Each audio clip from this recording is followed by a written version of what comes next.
certainty of death, small chance of success. What are we waiting for?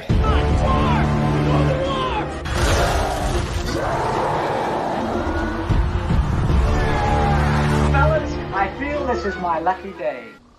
Brilliant.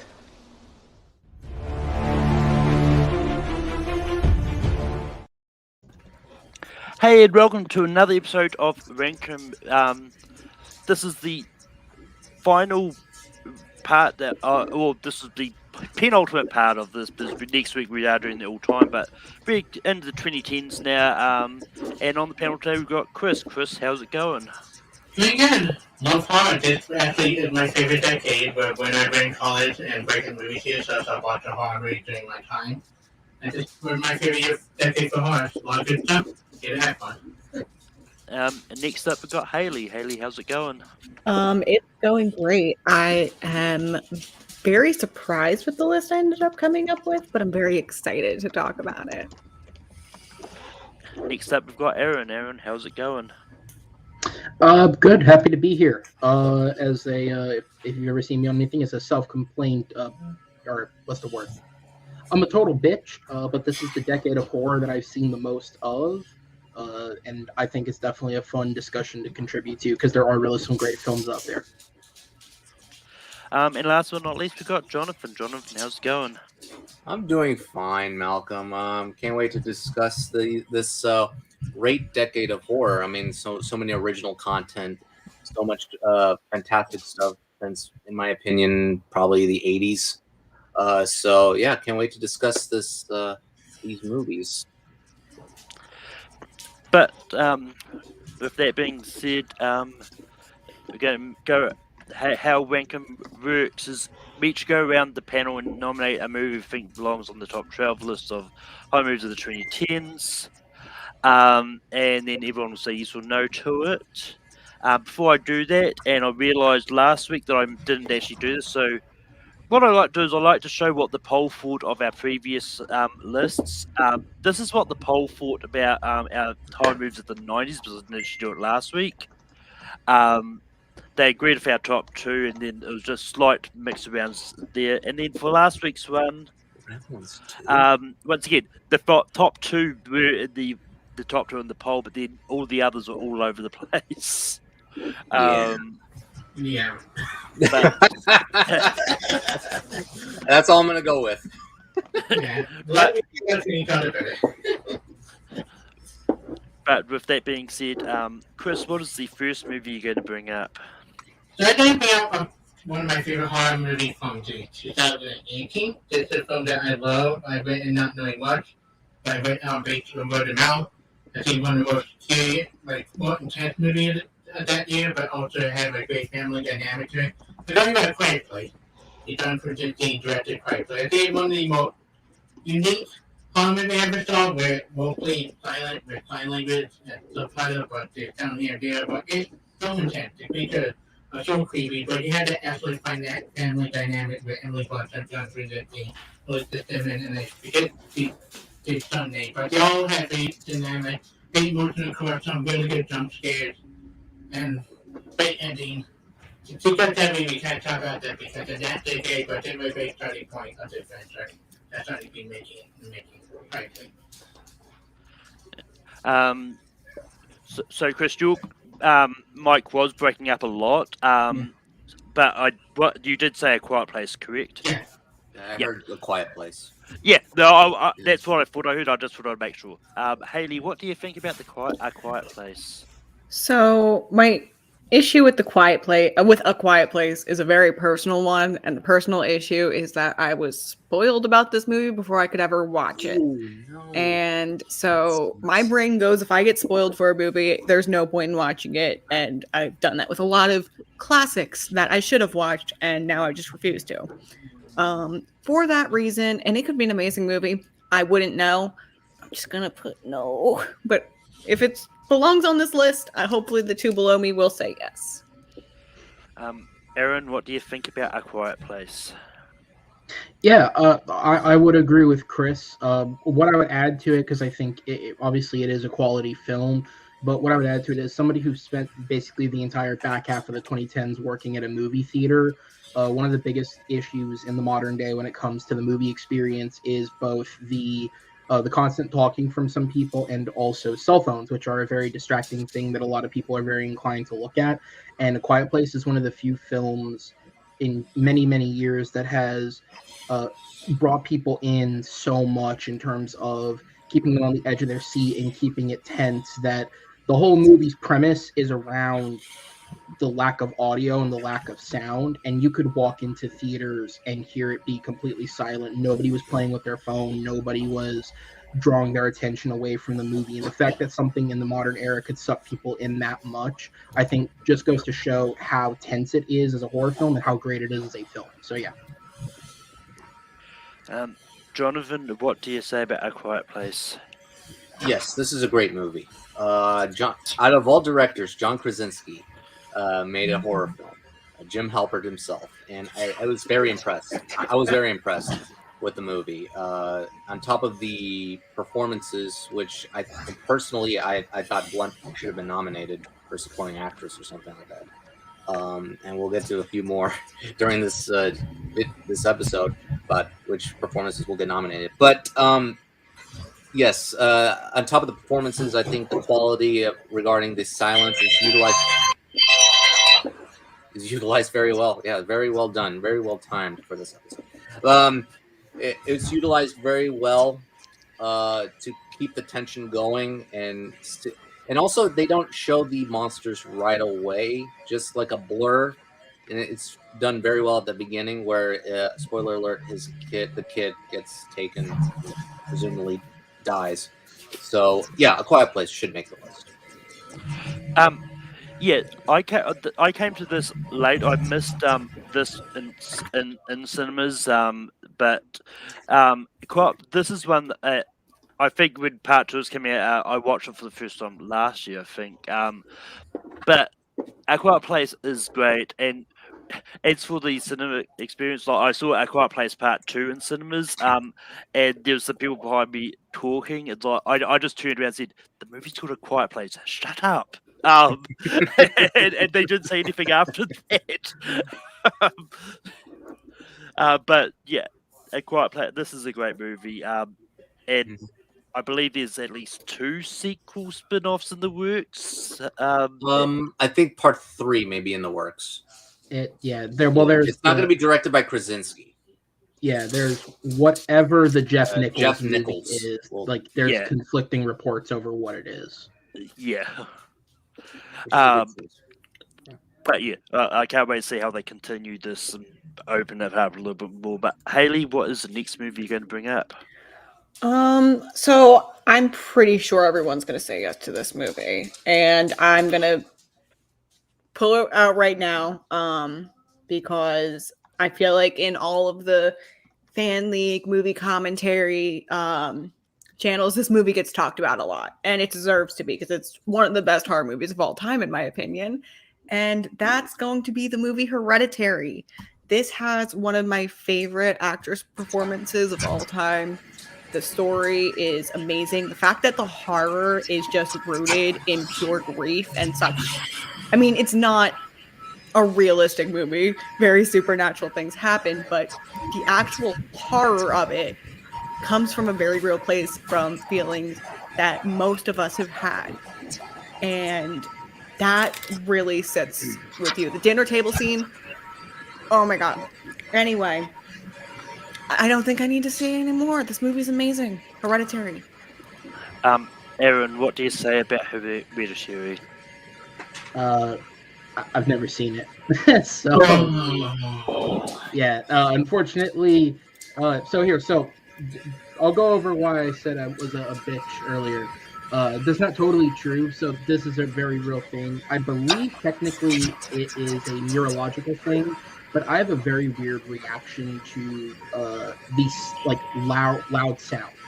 So the manipulative tactic of jump scares, which may not be in Hereditary, is what pushes me away from seeing them in theaters. So pretty much every horror movie I've ever seen is one that I've had to catch after theaters, because it's very uncomfortable for me to sit through a horror film in theaters, because most of them are very manipulative with that jump scare sound.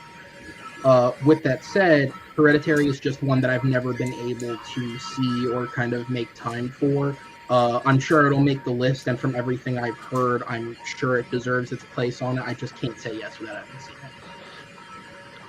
Jonathan, what do you say about Hereditary?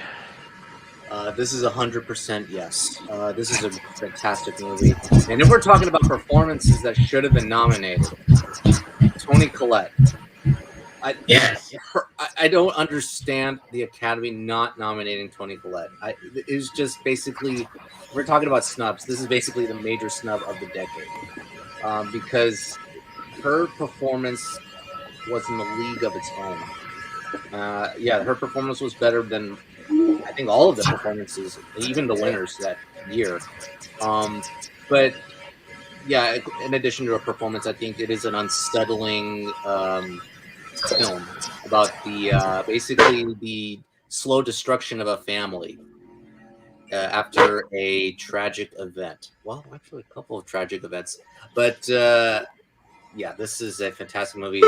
Director Ari Aster made an incredible debut with this movie, and yeah, thankfully he's in our minds, and not just in A24 minds, but also in the general atmosphere of film. So yes, Hereditary, great pick. Yeah, so this is one I knew was bound to come up. So I decided to rewatch this because those that know me know on previous things I wasn't a big fan of Hereditary the first time I watched it. I watched it. It's definitely a lot better than what I remembered it to be. I enjoyed it. I'm still going to give it a slight no, just because I think another movie that's bound to come up is better, and but everyone knows what it is anyway. But it's all going to be on Chris, and I think I know what's going to happen. But Chris, what do you say about Hereditary? This is definitely good. Another reason why I said 2018 one of my favorite years for horror because Hereditary, because the fact they came out for the same year. I love this movie. I remember not knowing much. I remember saying, "What the fuck?" When the contrast happened outside of the movie theater, I rarely doing a horror movie. Like, but it's so good. I love Toni Collette's performance. I love the whole cast is great. Like top-notch performance. Unsettling. I have to do with the ending a little bit, but I love everything up to the ending. But I still love this movie.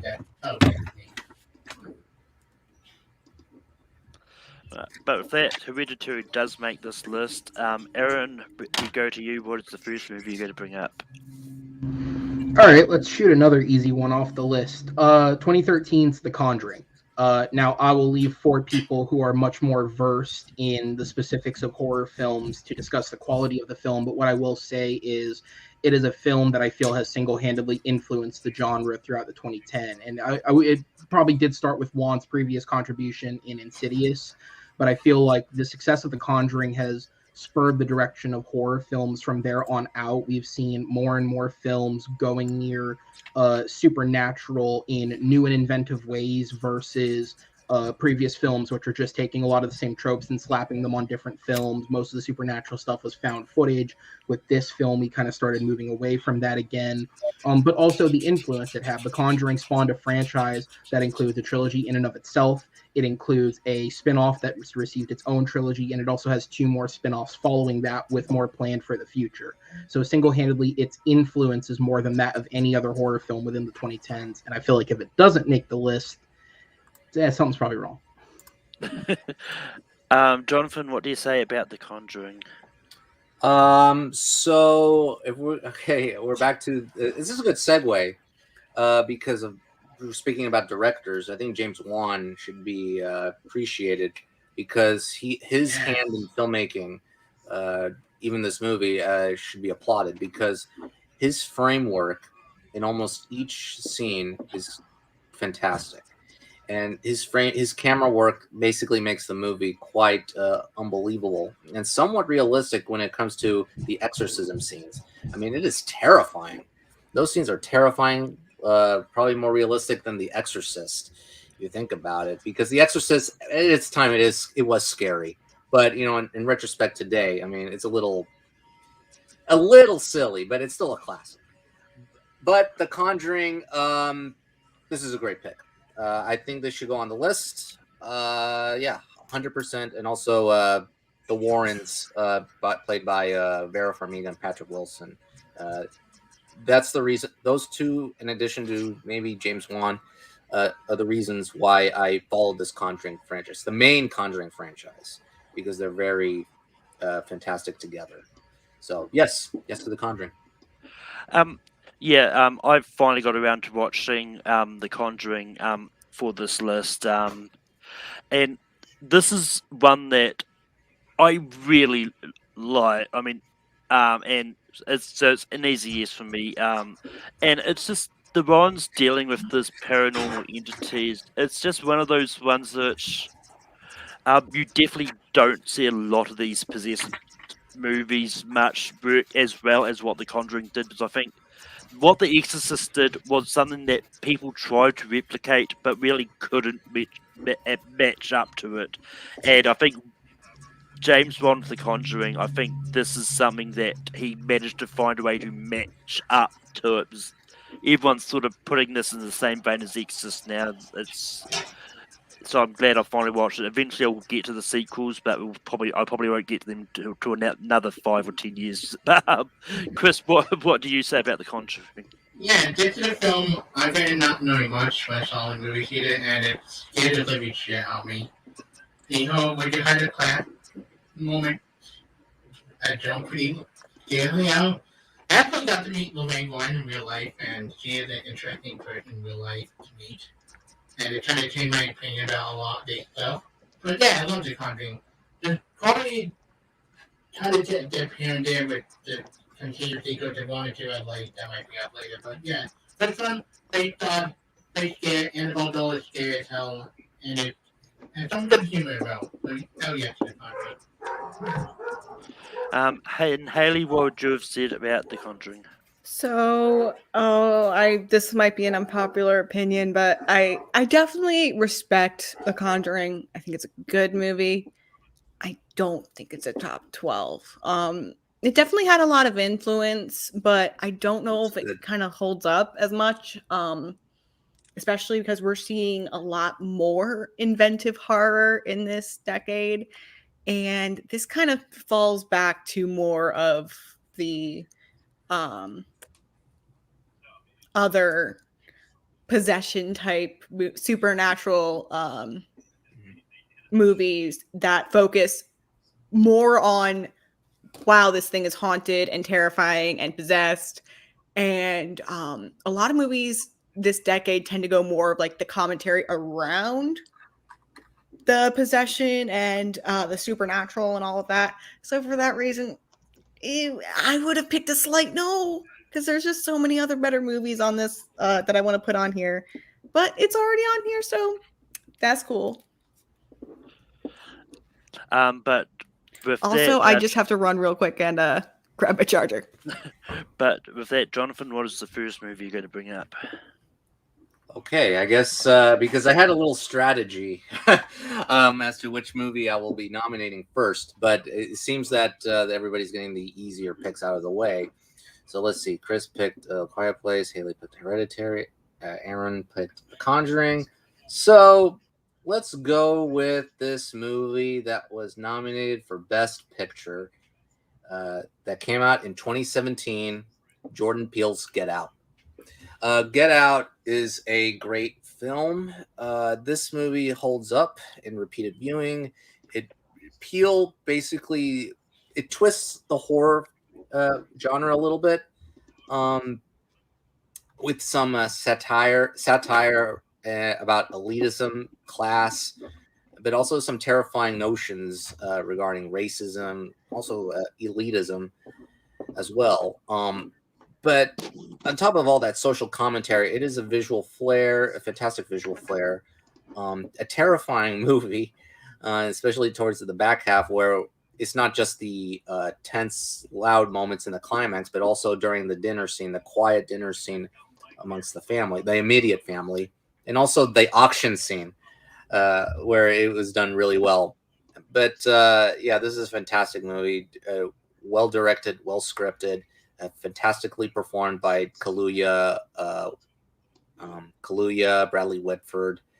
What's her name? The main actress, Allison Williams. Is that her name? Yeah. Allison Williams? Yeah. Okay, thank you. Allison Williams, Catherine Keener, Caleb Landry Jones. So yeah, get out. I don't mean you, Haley, but come back in.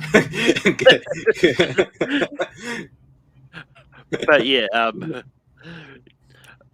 yeah. So Get Out is one of those ones that it's definitely an important horror movie per se. It's definitely one of those ones that highlights terrors that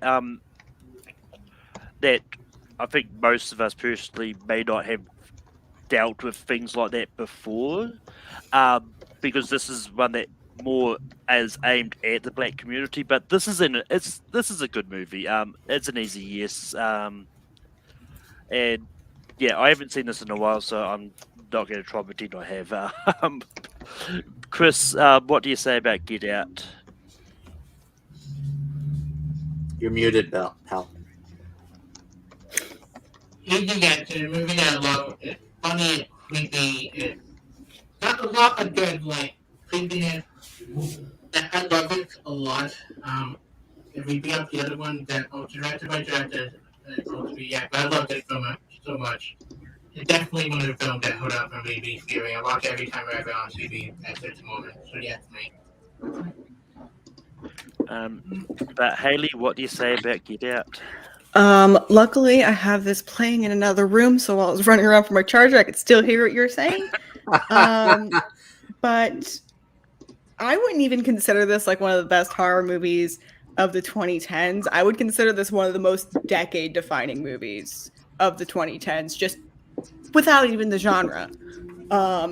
It's just all around absolutely amazing.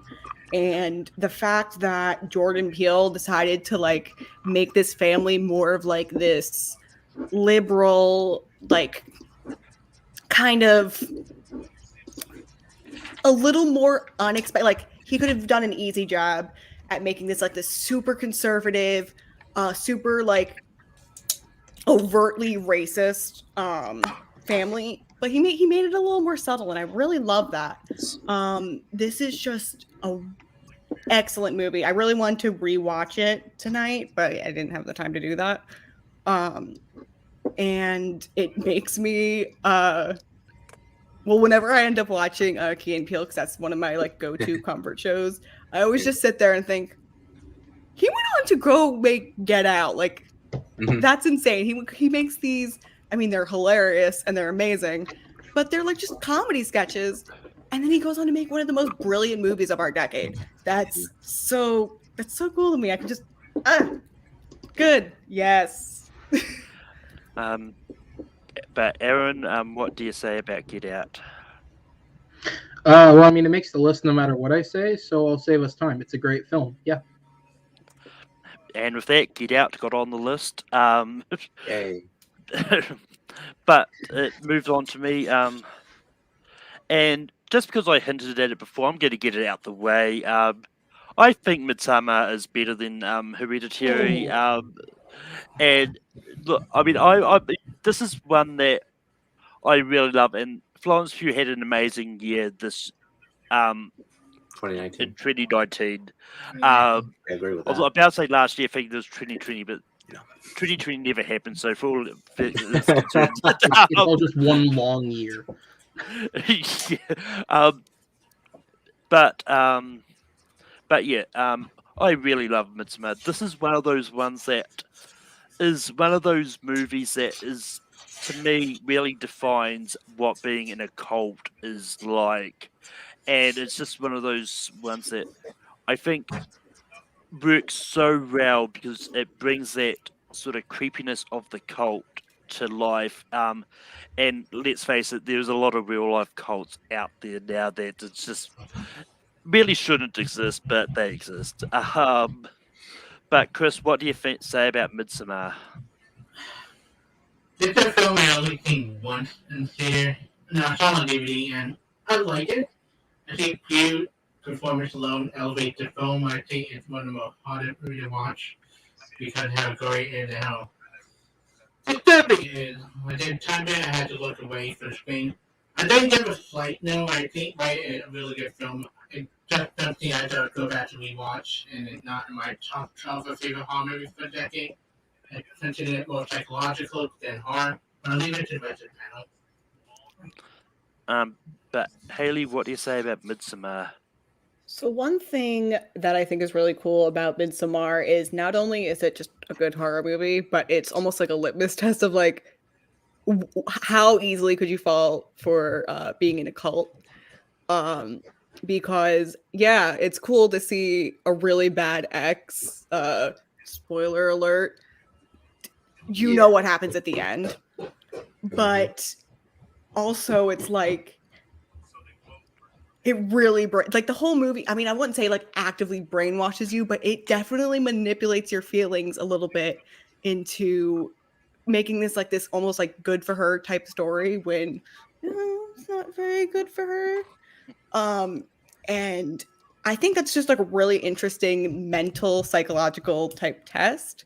I think the movie, like, that's really cool about the movie. I'm trying to think if I want it on the list.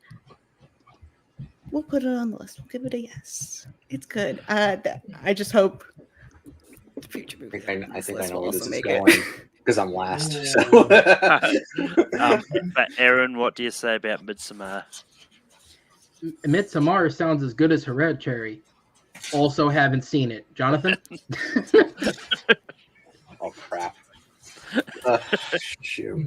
Oh, yeah. Sorry, Ari Aster. Nothing personal. Shoot. Okay. Midsummer. Okay, I'll admit, after the first time I've seen it, I liked it. It was fine. I did not quite get the symbolism behind some certain scenes, and it was basically my own fault because I wasn't paying attention. But then when it came out on Blu-ray, I got it and I watched it a couple more times since then, and it has endured over time. And I paid more attention to the symbolism behind almost every scene and what's going to happen. It's basically foreshadowing, but it's done very well. Basically, it's a blueprint of what's going to happen to many characters and to Pug, her character as well. Yeah, Pug is great. So is some others, and yeah, I mean, this movie's definitely influenced by The Wicker Man, a similar cult film, not the Nicolas Cage one, the 70s one. The Bees? Yeah, not the Bees. Yes. Boy, but Midsummer is like just outside my list. Oh, boy. It falls on your list the same place I it falls know. on mine. Yeah. I'm gonna go a slight no on this one. But that Midsummer doesn't make the list. And we move over to Chris. So I'm not sure how this is going to go. I've been kind of mentioning it off screen a little bit. I wasn't sure if it count horror, more horror comedy, but I also been watching a TV show based on it, and the TV show is great. I don't know what we do in the shadow. I think it comedy, but also has element to it, but it's in itself would lead to one of the characters being written, the real first thing at the end, everything would be. But it wasn't like similar to like Zombieland from the 90s or any other like horror comedy. It's so freaking funny. Like I really want it because I haven't seen why because I love the TV show so much. And it's not pulled up so bad when you talk about Taika Waititi, like him when he put in anything around Vincent body in that and then the blood starts gushing everywhere and he complaining about accidentally hitting the artery to jump into beast and we go to the beast end up being it's hysterical. It's just so funny and it all had little horror elements that make it so unique. It's one of my favorite horror comedies for this decade film that randomly found HBO and I started kind of laughing. The movie is great, the show is great, but it's one of the best horror comedies of this decade. So what we do in the shadow? Haley, what do you say about What We Do in the Shadows? I feel like this is going to be obvious. I actually hadn't seen the movie up until like a couple weeks ago, and then I became obsessed with the movie, and then later became obsessed with the TV show. I'm actually dressing up as one of the characters from the TV show for Halloween. I have the earrings on for What We Do in the Shadows right now. No, I'm just kidding. Yes, this is a hilarious movie. It spawned an even funnier TV show. We need to have this on this list. Aaron, what do you say about What We Do in the Shadows?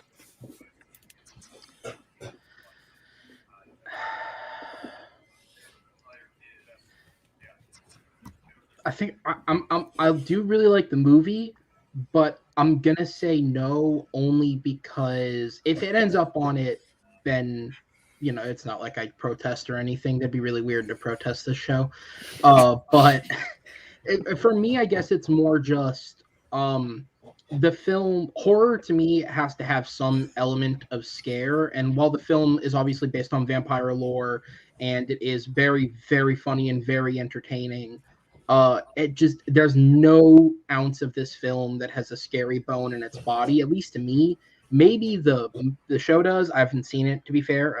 I have not seen it, but the movie, to me, it's great, but there are other great films that for me more fit the definition of horror, which sounds really technical from the guy who said he's the least horror on this panel, but still, two more people to say yes, so I'm gonna go no. Jonathan, what do you say about What We Do in the Shadows? So I watched 2 movies today.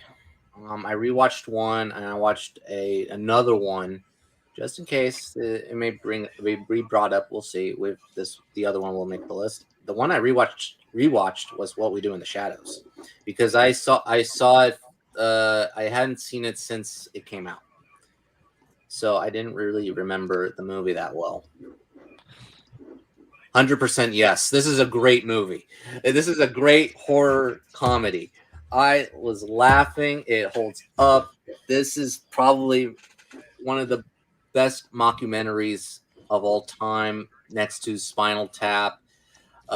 Probably best in show. But What We Do in the Shadows is just a brilliant horror comedy. I kind of disagree with what Aaron said about like some scary scenes. The lack of scary scenes. There are a couple of scary scenes, I think. One involving it's a spoiler, so I won't spoil it. But there are a couple moments where it felt like that I'm going to feel sorry for the cameraman. That's what I felt like. And then later, okay, yeah, it sets up a joke regarding that. And it was like, that's brilliant. So, hell yes to What We Do in the Shadows. This is a great movie. Taika Waititi. I know what Malcolm is. Wouldn't it be funny if the one person that should say yes to it says no? But no, I mean, you all made this easier on me because by eliminating the number 1, it meant I was going to say yes to my number 13, which happens to be this one. This does fall outside of my personal top 12.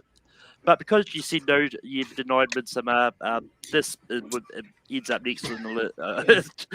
So, not that it made the list anyway, but yeah.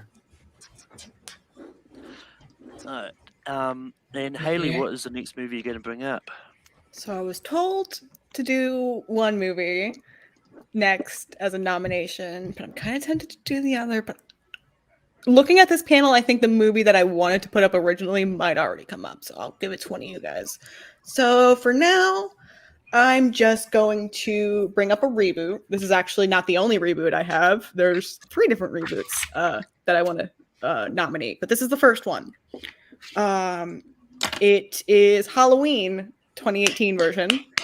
I really think this is how you nail a reboot. I really loved the development of Laurie Strode and how her daughter and granddaughter were affected by her PTSD from all of the Halloween movies. This was just, it wasn't like this really like strong, captivating, inventive movie, but it was just, it hit the good spot. And it was so good. I saw this in theaters and I absolutely loved it. I watched it the other day, loved it. and I really hope this makes the list. But Aaron, what do you say about Halloween 2018? Oh yeah, easy yes. I remember when this film got announced, and my first thought was, really, we're doing that again? Because they already kind of rebooted it with H2O, and that didn't work.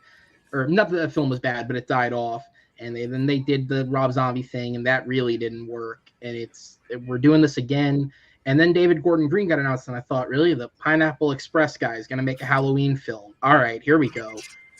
This is probably the best film in the franchise since the original. Now I'm going to be totally honest. I've skipped most of the ones that people say are crap, so I've only seen the ones that people will validate for. And out of all of those, and the zombie films, unfortunately, I have seen those. But out of everything I've seen, this is probably the closest we've gotten to the first one.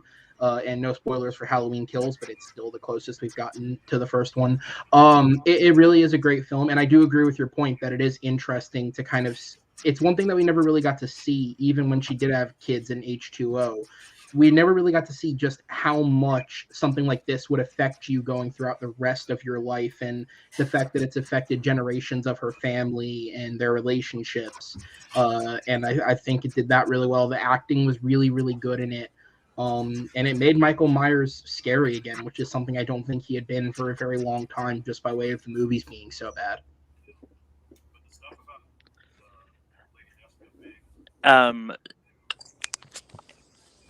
But yeah, Jonathan, what do you say about Halloween 2018?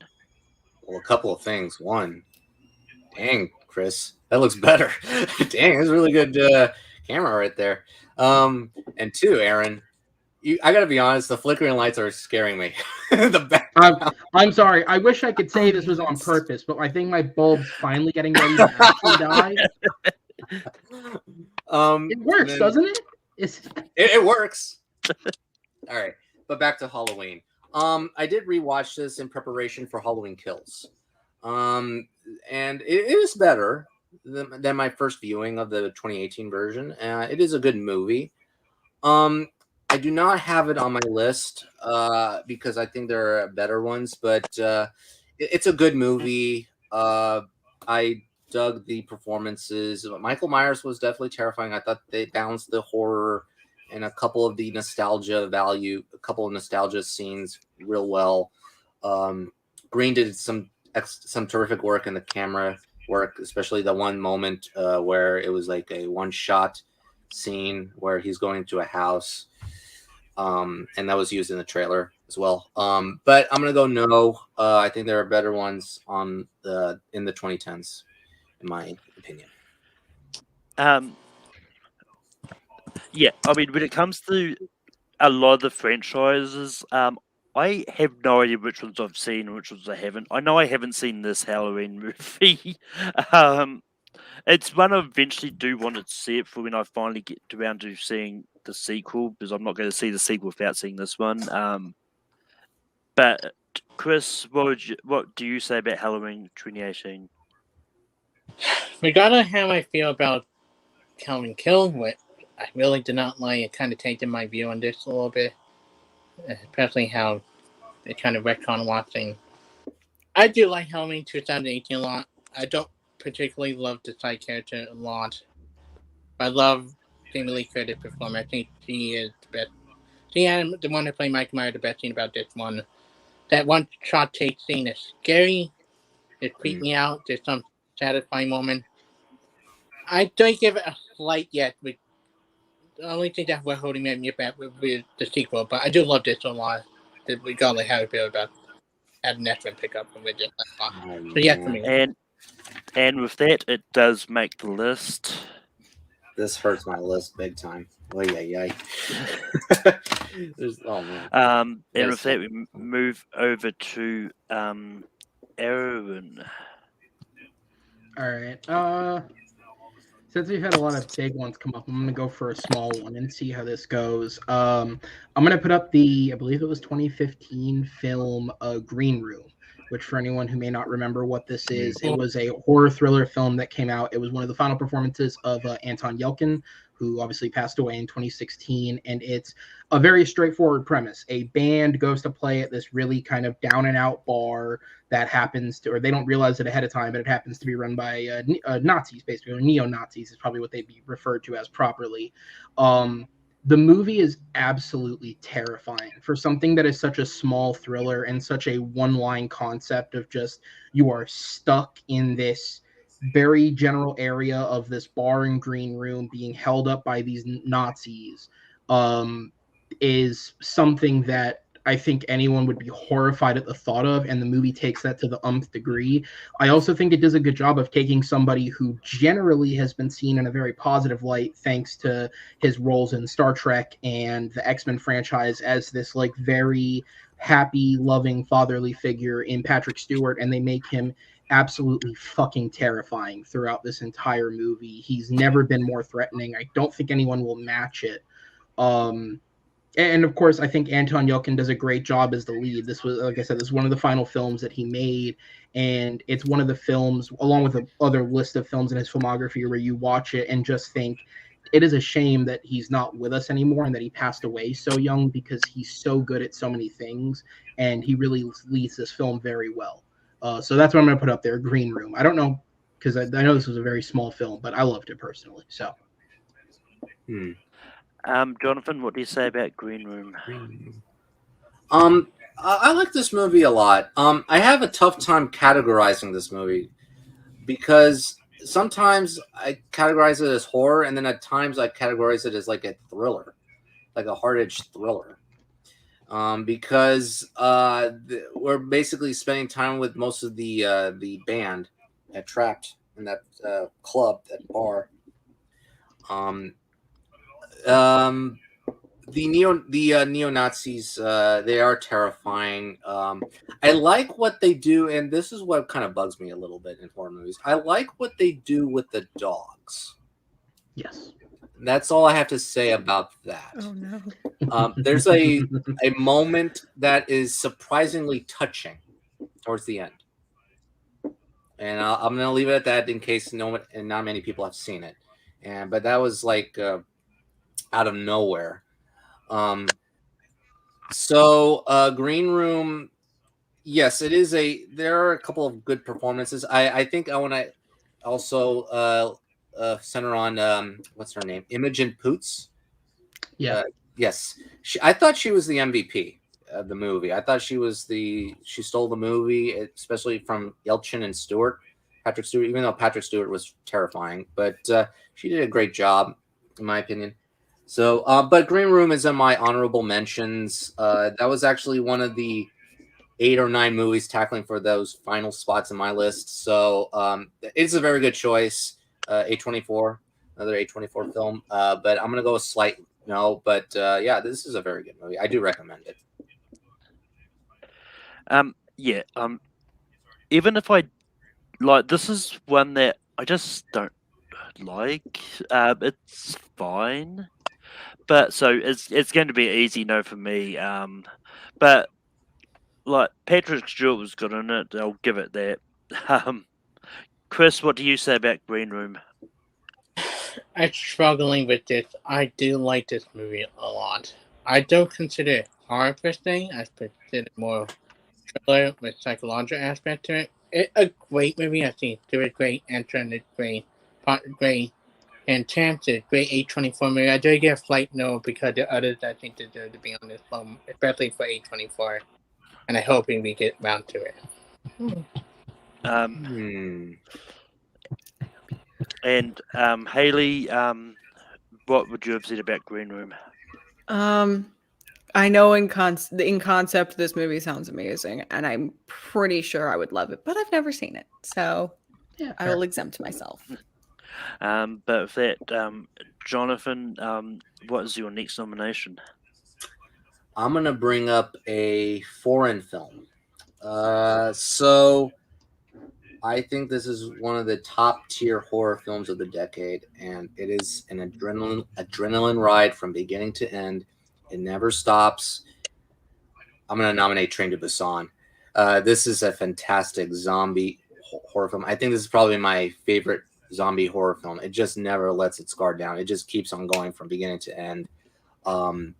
Yeah, basically it's about a businessman, a business father, basically is a jerk, divorced father who has to take his daughter to a mom's birthday party.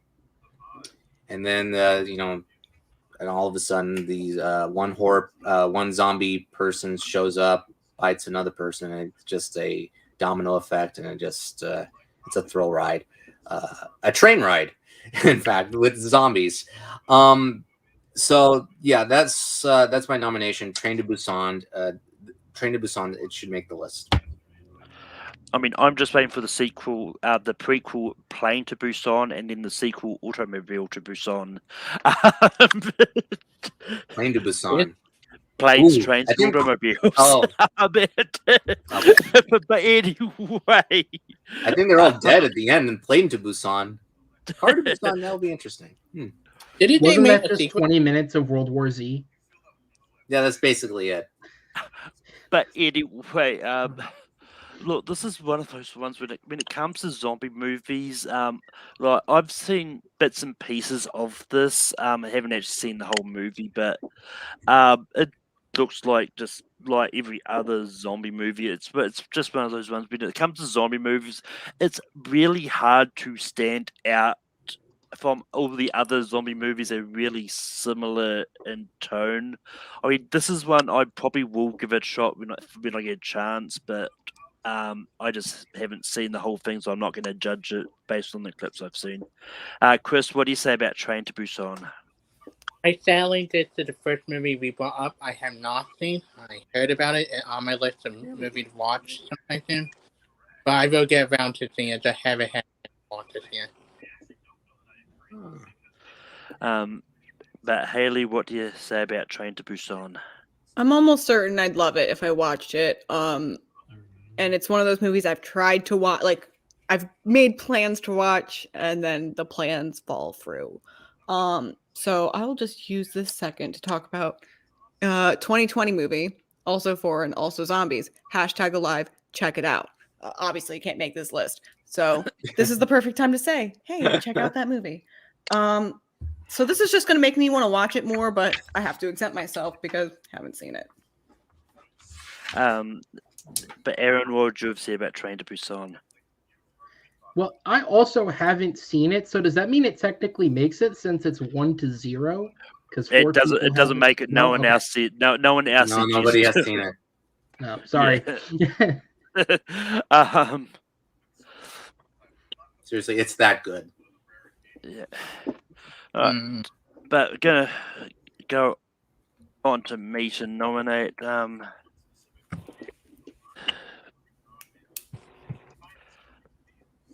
I'm gonna go for this one because this is one that's low down my list, but actually no, I'm gonna go for this one because it's a good movie.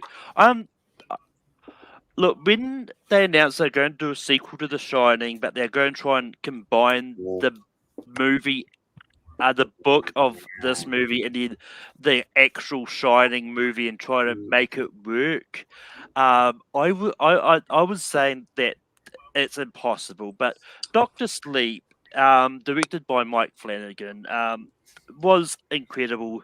It's one of those ones that really works as a sequel to The Shining, but still keep the elements of the book of Dr. Sleep alive as well.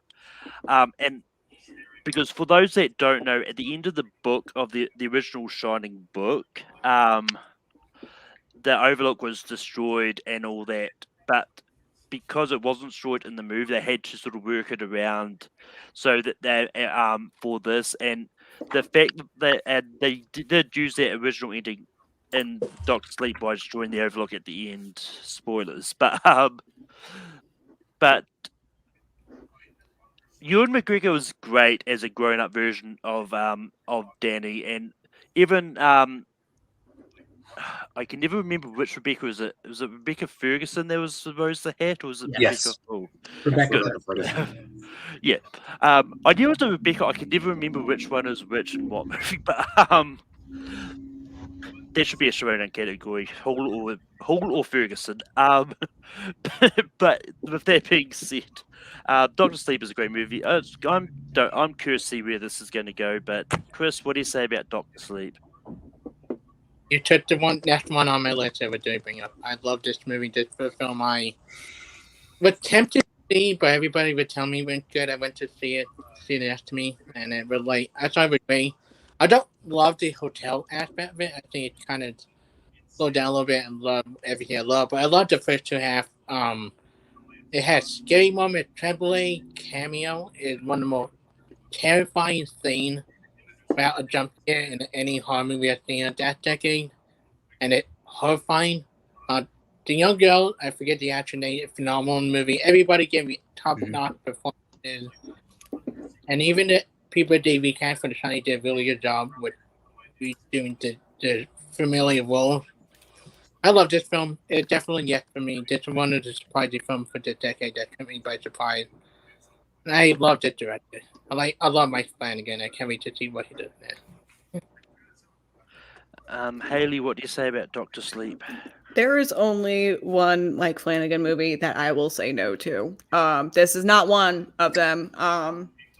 And I don't think the other one's going to come up. But this was a really ambitious movie. It's exactly what Malcolm was saying with how much Stanley Kubrick changed The Shining and how that affects Doctor Sleep and how Mike Flanagan wanted to kind of make an ode to both the book and the movie. There was no way this should have worked, and somehow it did, because Mike Flanagan is amazing and I love him so much. I'm giving it a yes. Aaron, what do you say about Doctor Sleep? So I will agree with Haley on that, since we were talking about earlier about directors that have an influence over horror. Even though I would say, especially in the more recent years, most of Mike Flanagan's influential work has been in television, because unfortunately, like it or not, this movie was not a success by any means. But it is a great film. I mean, if we're talking about horror and shit that scares you, what they do to poor Jacob Tremblay alone is enough to get this on the list. Yeah, absolutely. Ooh. And Jonathan, what would you say about Doctor Sleep?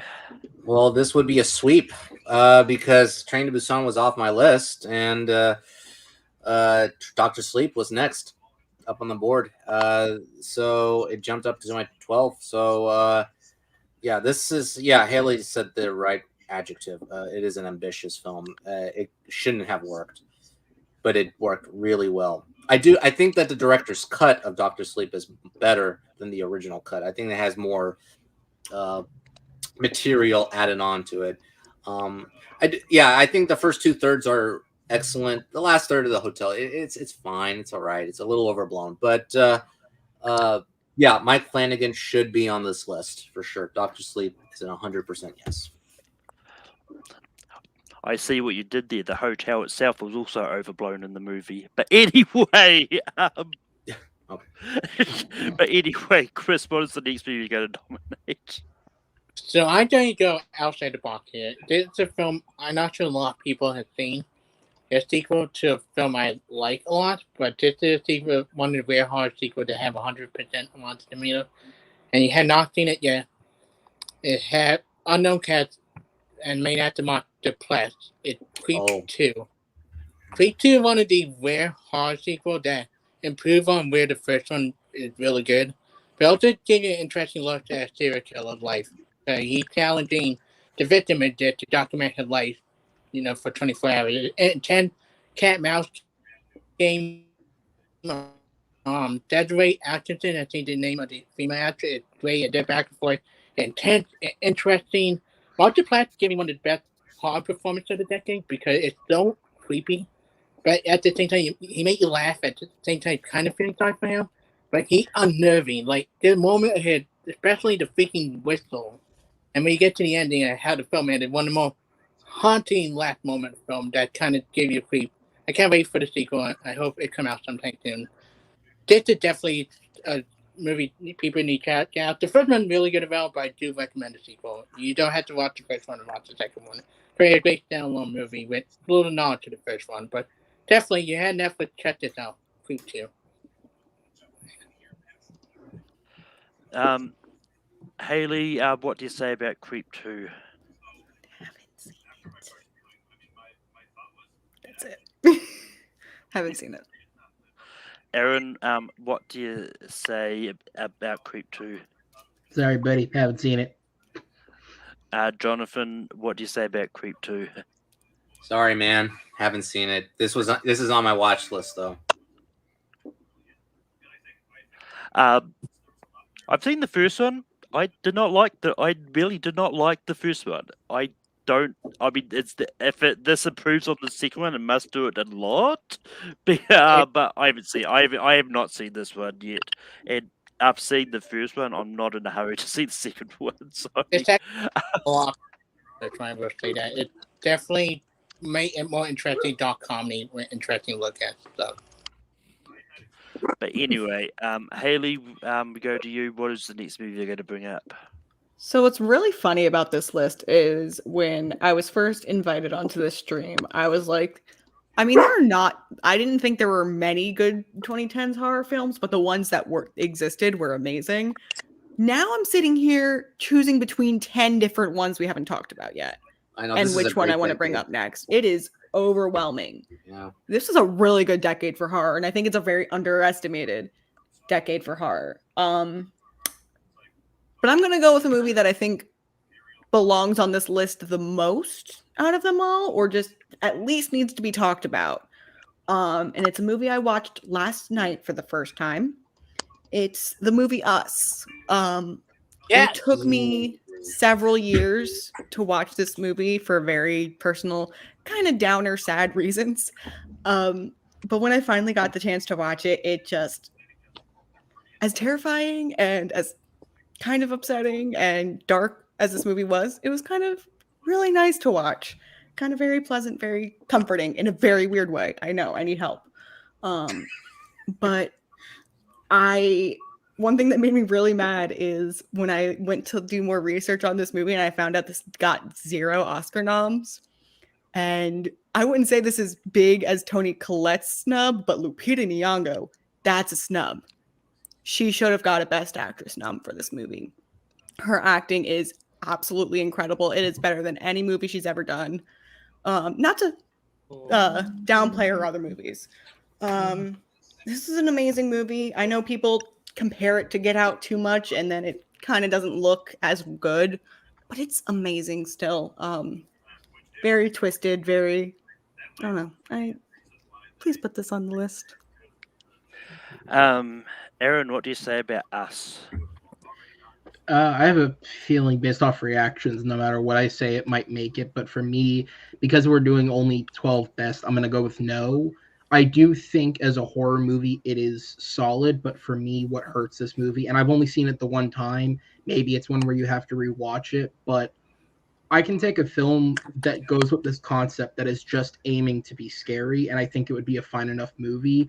To me, it's which again, kind of doing what Get Out did a little bit, not to compare it so much, but he's going for the same idea, which is horror with a social message behind it. And I just don't think, at least when I saw it, the social message, English, just didn't quite hit me as much as I think Peele would have wanted it to hit his audience, and that affected my outlook on the film.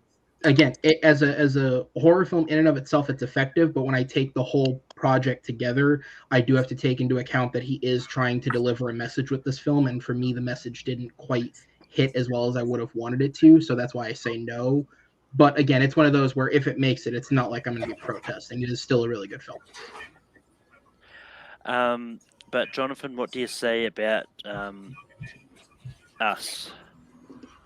Well, we're great. I think we're a great panel. No, I'm kidding.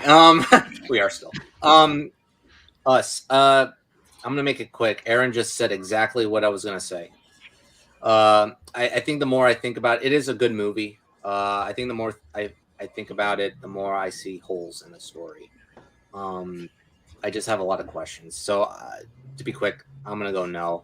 It's a good movie, but it's not a top 12 movie. Yeah, I mean, I do like Us, and it's like mean, people ask me which is my favorite Jordan Peele horror movie out of these two. Whatever they ask me, they flip sides because I like both of them that much.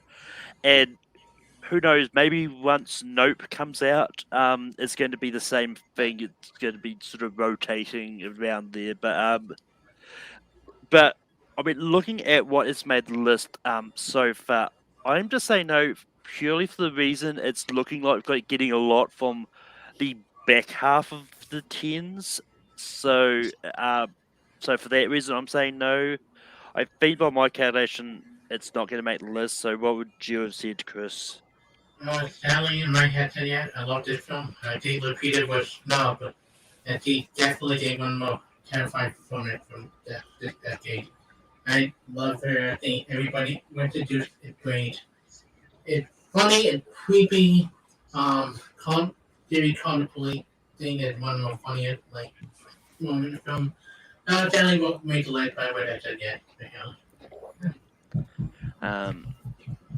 But I agree with Lupita not getting nominated. Oh yeah, she was great. I definitely agree with that. Yeah. Especially playing two different roles. Yeah. Yes. But Aaron, what is the next movie you're going to bring up? Okay. I was gonna go with one, but I'm gonna hold off because I feel like it'll. No, I'll try it. I feel like it might get booted off for the same technicality that was brought up with the last one. But I'm gonna go with Don't Breathe. This was, I think it was 2015 or 2016 was when this movie came out. And again, it is kind of an odd, similar concept to Green Room. Maybe I just like that type of film, but it's these three teenagers who clearly aren't teenagers break into Stephen Lang's house, and he, all they know about him is that he's blind, he's alone, there's not much known about him, and it turns out he is this just absolutely insane, ravenous person. For me, what works about this movie is there is, first, a concept that seems so surface. There is a lot of emotional depth, specifically with Stephen Lang's past. And when you realize that at its core, the justification that he gives for why he does the things he does are kind of heartbreaking when you look at all that he's lost and how it wasn't all totally in his control. He lost his entire life almost, and it was out of his hands. But then you look at how he goes about it, case in point, the turkey baster scene, and you go, no, fuck that shit. Everything that he's doing can't be justified when you're going about it through a means like this. And I like that in a film that is as scary as this one, it also brings that emotional conflict with it. I also think for such a small cast, the performances from them are all really good. I know it's, is it Jane Levy? That's her name, right? Yeah. Yes. Levy, Lang, Dylan Minnette, and I can't remember the guy's name. I think the character was Money, but I can't remember the actor's name offhand.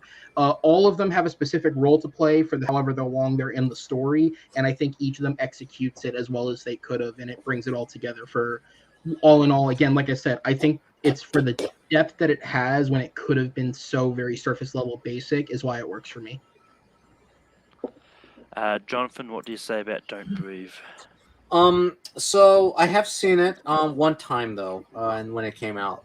So I have not revisited it since, but I do remember liking it very much. It is an effective, creepy, horror thriller. Yeah. All you have to say is just turkey baster because it's just disgusting. Yeah. But eerie. But I don't have it on the list because it's just been a while. But it is a very good movie. So I'm going to go a no on this movie. But yeah, I do recommend it.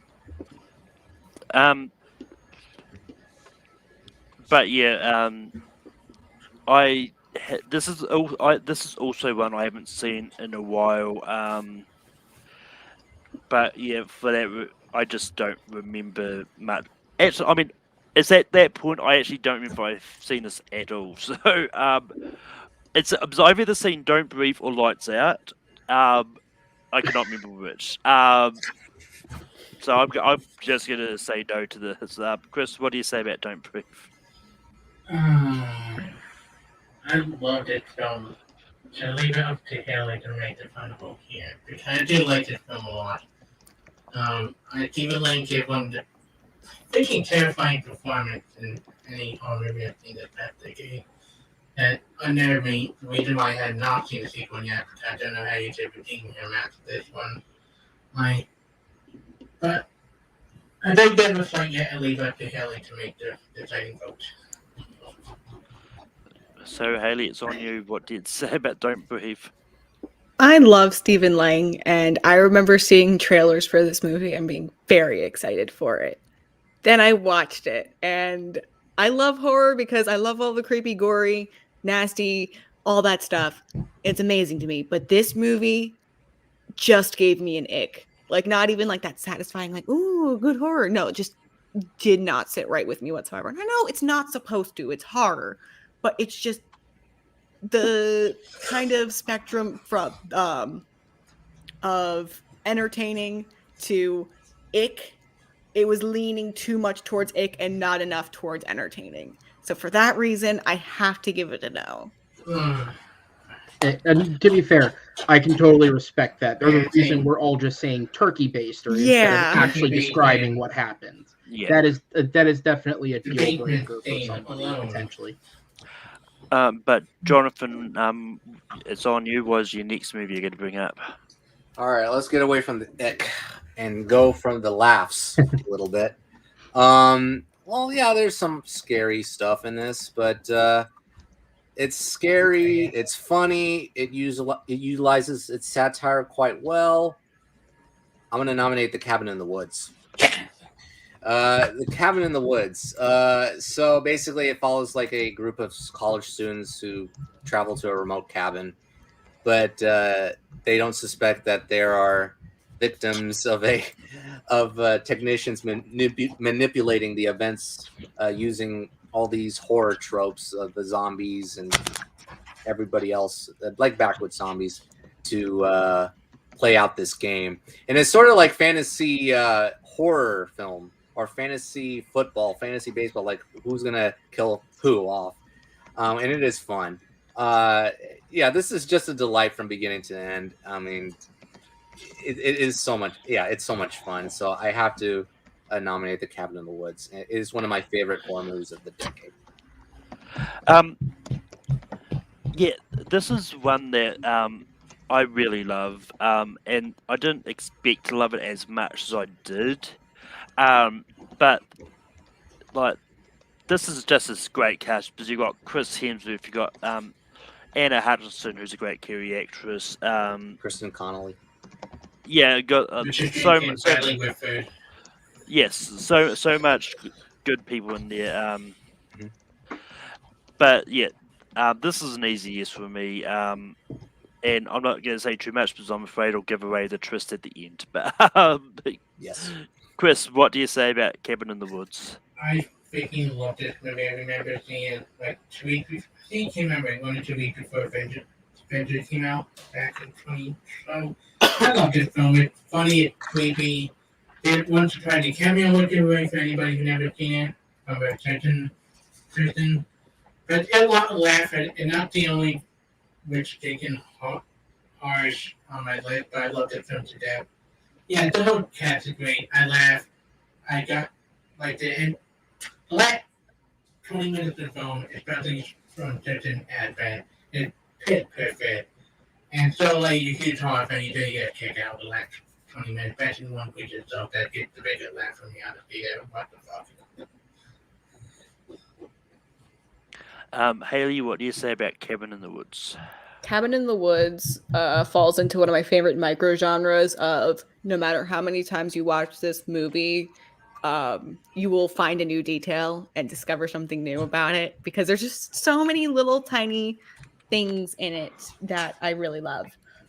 Also, if anyone has not seen this movie, mute me real quick. I have to say it. Spoiler alert.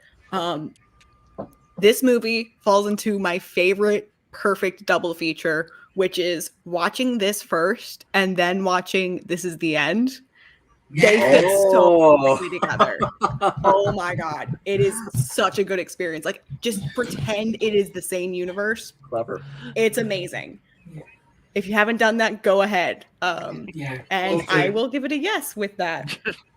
Also, if you meet it, you have not seen it unicorn. That could That's come very out nowhere moment. But Aaron, what would you have said about Cabin in the Woods? I'll have the pleasure of making this one brief again. It is a great film. It wasn't in my top 12 personally, but whenever I do these, I don't strictly stick to that. If it's a great film, it's a great film. Fuck yeah. But with that, it moves on to me. There's a few I want to bring up that haven't come up. But I'm going to go for one that is quite low. That is quite low on my list. But this is also one I watched for the first time for this list. Ironically enough, and talking about Fede Alvarez and Jane Levy, I'm going to bring up Evil Dead, the 2013 remake. And look, I have the only other Evil Dead movie I've seen before I saw this was the very first one. So I've not seen 2 or Army of Darkness yet. I do plan on watching them eventually. But going into this without knowing too much about like Bruce Campbell and that, because but basically with this, it's based solely on the book and a different group of people that there and this is one I really enjoyed. This was scary, and just seeing sort of all these characters get possessed and then get forced to do things, like slicing their tongues in half with and all that. It was just one of those ones that I thought was really creepy, but also really well done at the same. And this is one that I think worked very well. And I really hope we get a crossover movie kind of with this cast, or this bunch of people crossing over with Bruce Campbell from the original series, and see what happens when you put them both together. But yeah, this was a lot of fun. Chris, what do you say about Evil Dead 2013? I surprisingly, I think everything else I haven't seen this one yet, but I don't know what happened when we saw all the other ones for the first time wasn't demand during the time. And on my list to watch, I love the Evil Dead series, I love the TV show, though.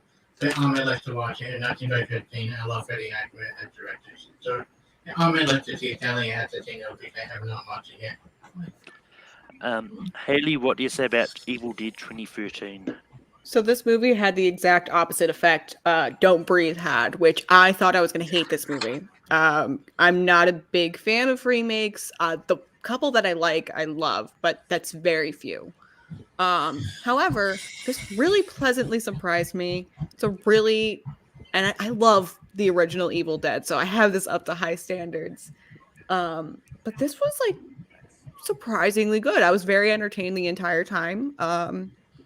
But if it would make my list, there are too many other movies that I think belong on this list before Evil Dead, unfortunately. So I will give it a slight no, but if it makes the list, I'll be happy anyway. Before I go to you, Aaron, but yeah, Stephen, there is a post-credit scene to this which does show a brief shot of Ash saying groovy at the end. But Aaron, what do you say about Evil Dead 2013? No, I really like this movie. I was gonna say this is probably sounds ridiculous, but I've seen Evil Dead 2 and Army of Darkness, but I've never actually seen the original Evil Dead. So I don't know how closely this compares to that, because I know there was a bit of a tone shift starting with the second one. But at least compared to those two, this feels like a complete reinvention of the wheel. It doesn't even feel like a remake or a reboot. It feels like something very different that just has the same playground concept Now again, if any of you guys can tell me if the first one is a little closer to this, then fair enough. But at least with the other two, it feels, and with Ash versus Evil Dead happening right after, this is just something so totally out of left field, different, and yeah, it is really enjoyable. I would say yes, I think it's a great horror film. Also, I can answer your question because you were talking about a continuation. I was reading about this the other week, so I looked it up in the meantime. They are making, Sam Raimi confirmed, they are making a new Evil Dead film, but it's not a direct continuation of this. It's going to be the Evil Dead concept with new characters once again. And it's going to HBO Max. It's being made for the service HBO Max. I knew about that one. I think there was a talk of bringing Mia and Ash together in one movie, but I think that idea has been scrapped. Yeah, especially with Ash versus Evil Dead at the end of that show. I think most of that was, I think, reliant on Fede, who I feel like has advanced past this at that point. I don't know if he wants to go back. But unfortunately, I have to put on you, Jonathan, because if you say yes, it makes the list. If you don't, it doesn't. So. Well, I want to stress on one other thing, Aaron. The first movie. The second movie, it's sort of like a big budget, funnier version of the first movie. Oh, okay. I've heard they're close, but are they really that close? Yeah. Yes. Oh wow. Yeah. It's a good movie, but I think the second one's better. But with this 2013 version, I do like the movie, but I don't think, for me, there's some other ones that are over Evil Dead 2013. Surprisingly enough, this is one of the few horror franchises I actually enjoy. Like every single one of them, I enjoy. Unfortunately, I'm gonna have to say no, because I think there are better horror movies ahead of Evil Dead 2013. But yeah, it's a good time. It is a good movie. Yeah, I mean, it's like back-to-back nominations about a cabin in the woods. That whole stuff happened. So note to self: don't go to cabin in the woods. I mean, you save a lot of lives. And we had one this year with Fear Street. So. I mean, and also in the last decade you had cabin fever, but yeah. But anyway, Chris, we go on to you. What is your next nomination? So, moving for cabin, let's talk about family. I thought you go with something that I think I rewatched this movie so many freaking times when it came out in 2019. It's scary. It has some horror element. It also freaking darkly funny as hell. It has a great debut of it.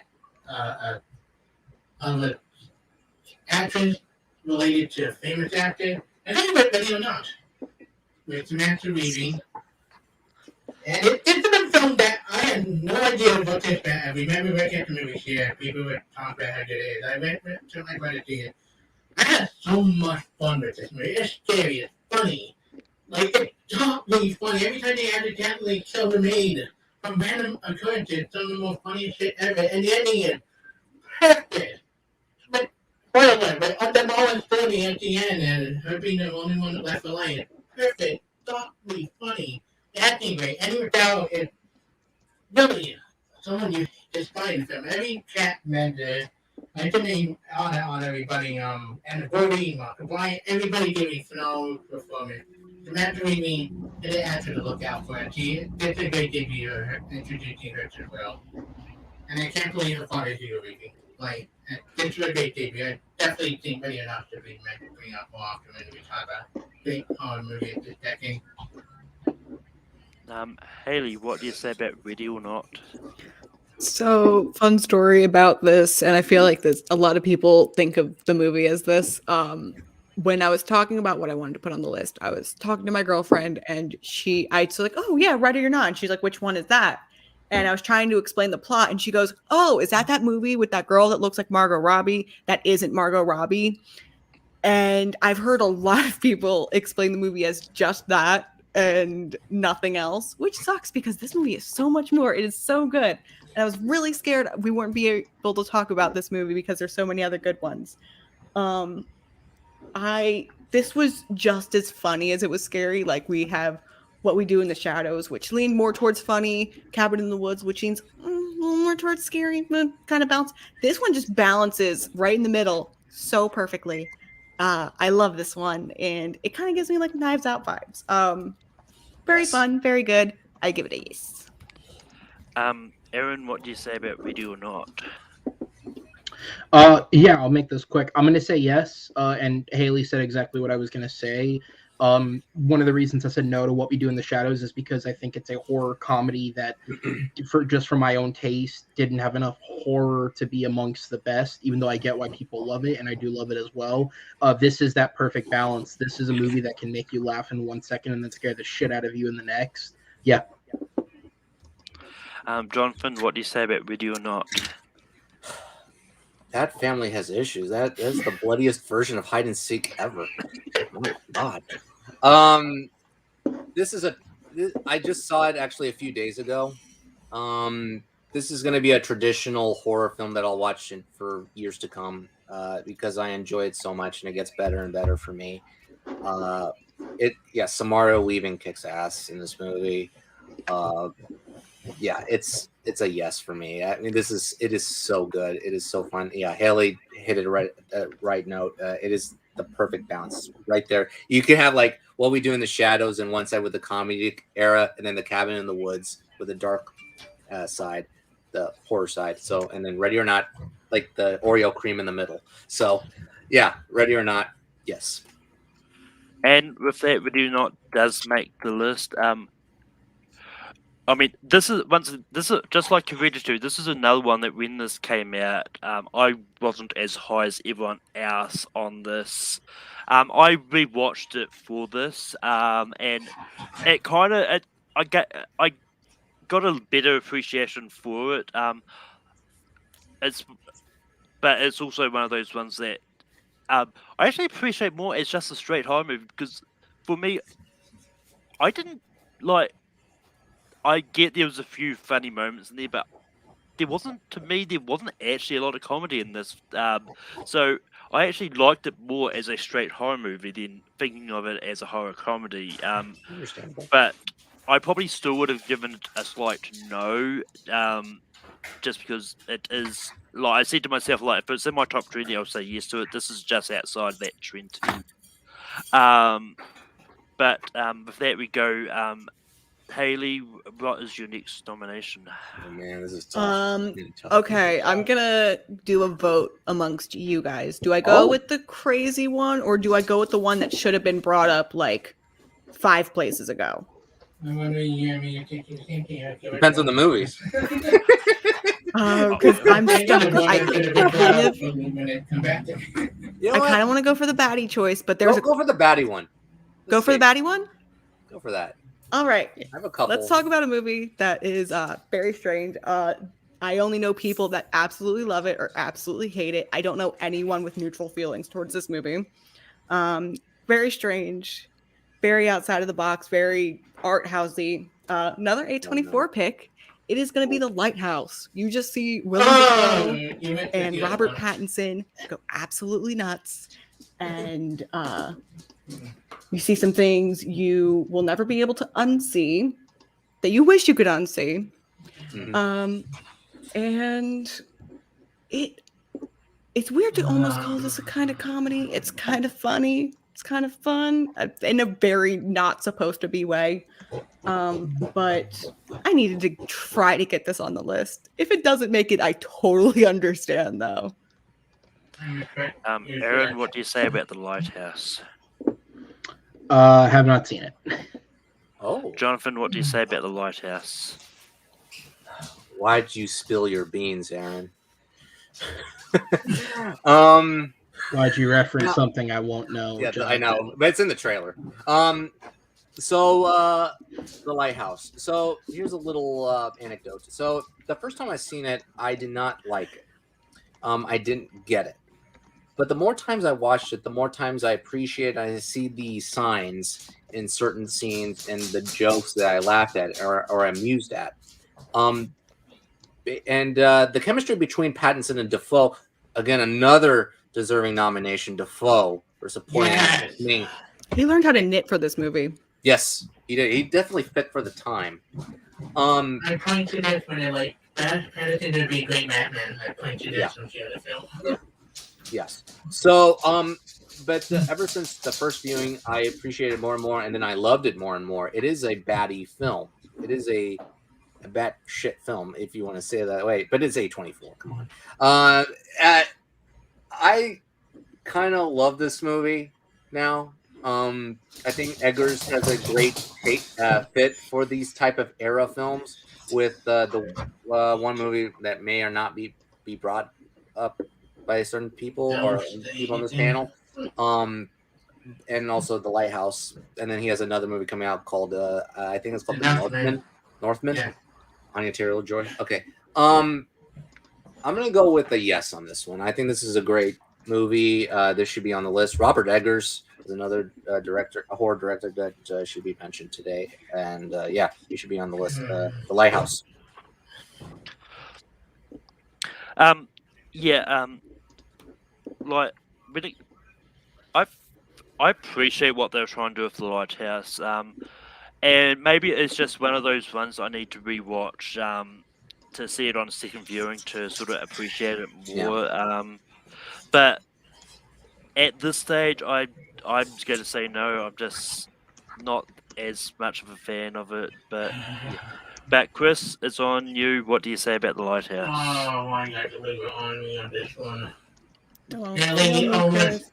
Haley had me, and then you didn't go with the other one. I won't mention Jonathan. I love The Lighthouse, dude. This film that I watch late at night when I wake at the movie theater. I usually watch something when we're closing. I watched it and did, and like, wonder what the fuck movie I haven't seen. I do love it for that way. We come to first spot left. I didn't make it interesting. I didn't say no because I want to bring up the other film to make reference to. Whoa. That's I think it Lighthouse. much Whoa. better film. But I think it much better than much like the Lighthouse. I like it much better. So was that a yes or no? That was a no. No, sadly. I want to say yes, but if we say yes to them, we might not say yes to the other one. But I think it much better. As it will go, I was just making sure. So Y'all Lighthouse better say doesn't yes to the other one. Aaron, what What is those beans, Chris? Come on. All right. I since I never follow the rules of the show properly, what was the obvious one? I'll pitch it for you. Since you're on the other side of the thing, I can pitch it for you and get it going. What was the obvious Are you sure you want to do this? Yeah, why not? It 2017. Yeah, I love that movie. Yeah, absolutely. I'll run with it.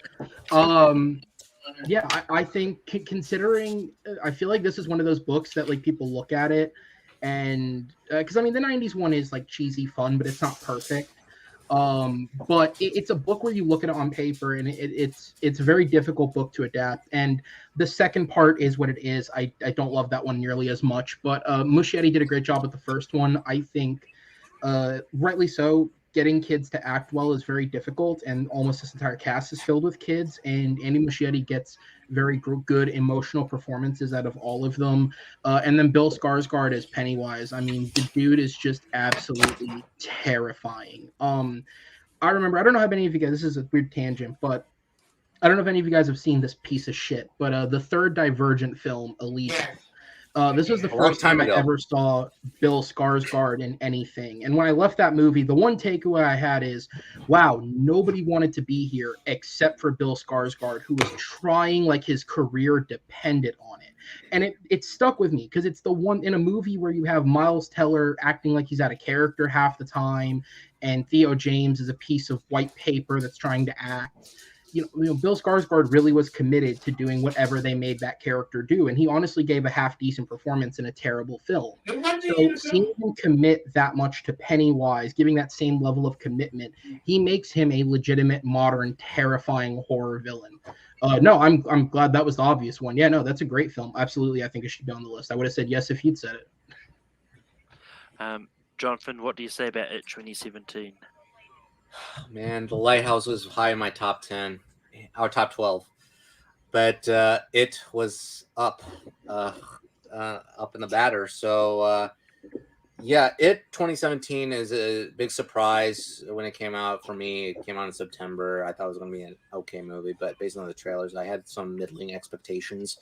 And they were better than that. It surpassed my expectations. Bill Skarsgård did a great job. The kids, the group of young actors did a great job. Definitely more than the chapter 2. Yeah, I like this movie a lot. This is a very good movie, a very good version of the Stephen King novel. So yes, I'm going to say yes to It 2017. And it's a scary movie for sure. Yeah. Gil float Yeah. you? This is one that's an easiest for me as well. I love it, and this is one of those ones that it definitely does work. In my opinion, I think it works better as a 2-part movie and because I think that's the way the book itself is designed. Because you've got the whole adults thing, and while yes, there was definitely some scenes that had to be cut for reasons that are obvious. I'm not going to talk about why. We don't want. But yeah, It 2017 is great. And yeah. I actually kind of hope Andy Muschietti does more Stephen King adaptations because I think he'll do well with some of the other ones too. But Chris, what would you have said about It 2017? I love It 2017. It's better than 2. I'm like, fun fact. I was just speaking to my friend yesterday during rehearsal. The Kid of Red Billy is filming something at Nova Community College near my town. So they exactly remember the afternoon, but that was fun. But yeah, I love this film. I think Muschietti is up there with my friend to get some directed working with Stephen King stuff. And I love this film. I think the kid acting great. I think it was also scary. I'm happy they changed a lot from the book. I read the book, and there's some stuff I'm happy they kept out from the film. I won't go into detail about, especially to the end. But yeah, this is a great film. Scary, intense, very funny, and great. Nostalgic look around. Such a good movie. Sequel is good, but the sequel might be like the original. This one will make me look at the sequel any day. And this is the plot twist where Haley says no to it. 2017. Haley, what do you say about it? Oh hell no! Do not put this on the list. I really like what Malcolm said though, like in terms of the two movies, that like it's hard to compare the two because they're just kind of part one, part two. I will say that chapter 2 definitely made me ugly cry though. It absolute waterworks. But in terms of like just objectionable quality, I needed to fight for this one on the list rather than the second. Yeah. It's. I don't think I need to say more. It's good. What I'll say briefly, this is just my thing with part 2. I do agree with your point. I think if you watch them back to back, they work better as 2 films. There was one film kind of together, but considering if you look at them as 2 individual films that came out 2 years apart, chapter 2 has horrific pacing issues. That is really more than anything, because I think all the casting's fine. It's just got terrible pacing. I remember this is one of the few horror movies I saw in the theater because I loved the first one so much, and I went and saw it in a theater, and I just remember sitting there when they were going to the house and thinking to myself, all right, what do we got, 15, 20 minutes left? I checked my phone, there's a fucking hour left of this movie, and you start to feel it by the end. But it is still a good film. Yeah, Bill Hader is. Also, why are we sidestepping? We all know that Stephen King made children do gross things in those books. It was like an internet joke for months. We're all aware of what happened in that book and why it would never get made. We just want to pretend it didn't happen. Well, I mean, it's not so much that we're pretending; it's that it's really not much point actually talking about it on it. And you know what happened in a film. Oh, you're right. And it wasn't in the movie. So yeah, thank God. We'd be breaking multiple laws. But anyway, to sidestep from it completely, Jonathan, what was the next movie you're going to bring up? Forget about Turkey Baster. That was icky. Okay. All right, we got 2 left. We got 2 spots left. So, don't we have 3 spots left? All right. I think 2. Yeah. Oh no. Okay, I forgot this was in here. Okay.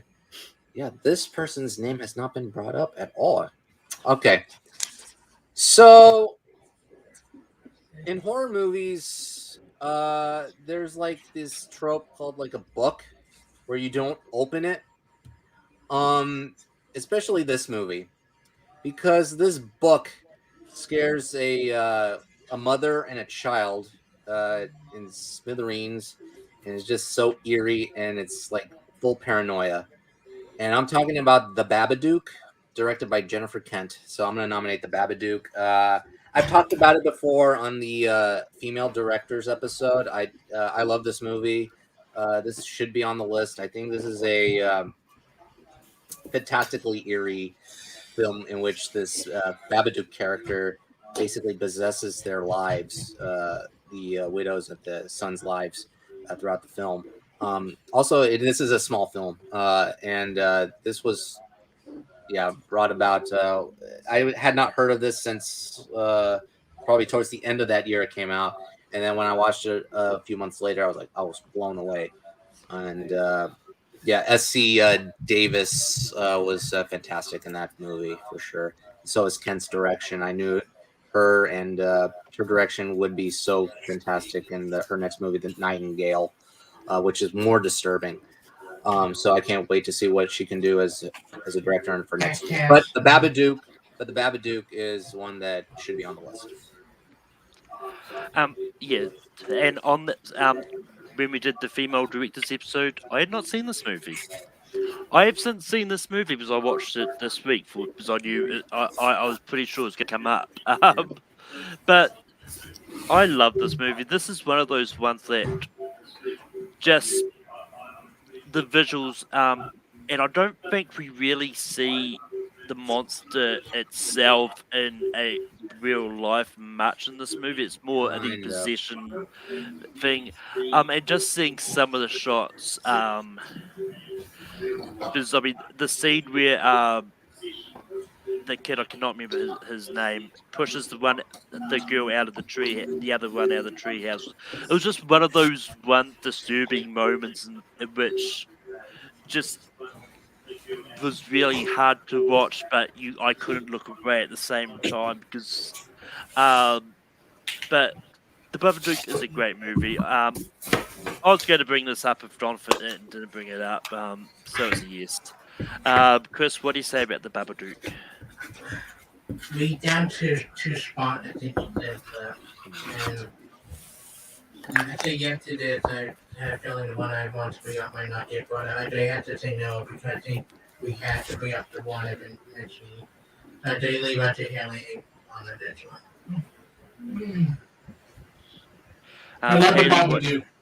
Still, by the way, I'm not hating on it. I do love it. Haley, what do you say about The Babadook?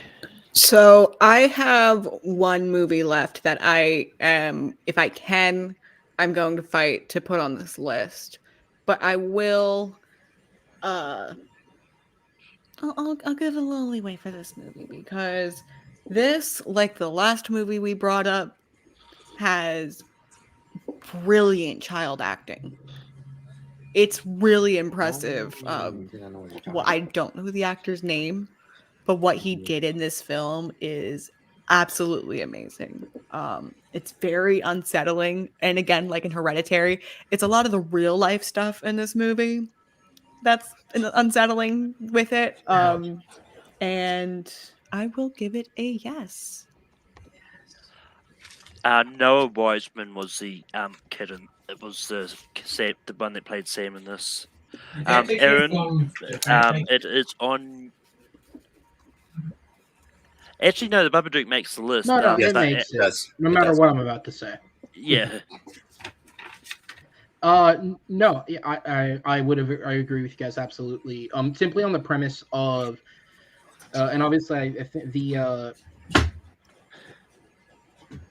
definition of this, I guess, can be debated, but almost everything that's made it on here for all intents and purposes was a blockbuster horror film, whether it was something that was seen by hundreds of thousands of people or whether it was something that had a big budget or however you define it. Most of what's been on here are blockbuster horror films in that sense. The Babadook is the exact opposite of that. It's a foreign film because it is it Australian? Australia. Right? Australia. Yes, thank you.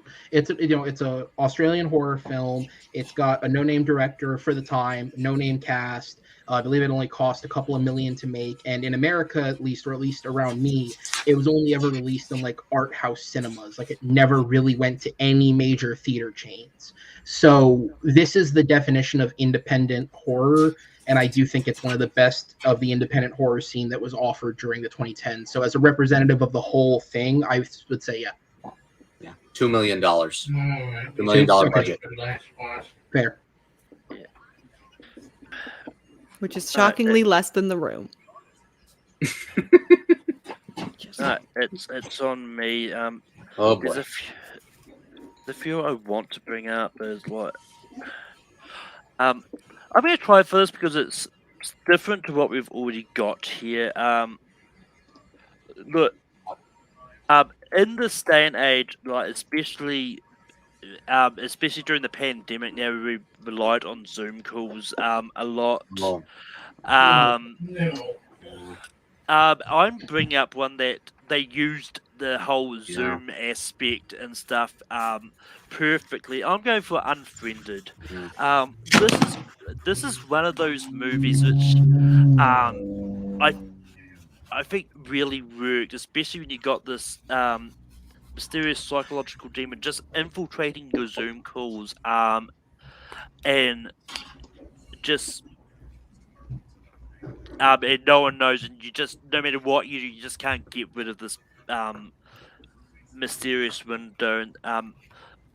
And this is one that when I watched it's definitely hits close to home, because especially in this day and age when you've got like hackers and spam bots out there, is like, what if one was actually a paranormal demon that just wants to murder you, so I'm throwing this one out there.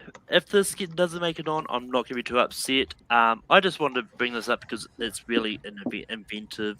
Chris, what do you say about Unfriended? Okay. So, Unfriended is one of the films I respect more than I like. I think it has some decent scare that needs fucked up in a way. But I kind of like the sequel a little bit better, but I cannot say no. They're a film I'm fighting to get on this list, and I want to get on this list, so I have to say no. Unfriended is fine. It's not the best Unfriended film of that decade, but it's fine. Right. Haley, what do you say about Unfriended? This is a very movie. I don't even know. I'd probably even scroll past it if it was like playing on live TV and there was nothing else to watch. No.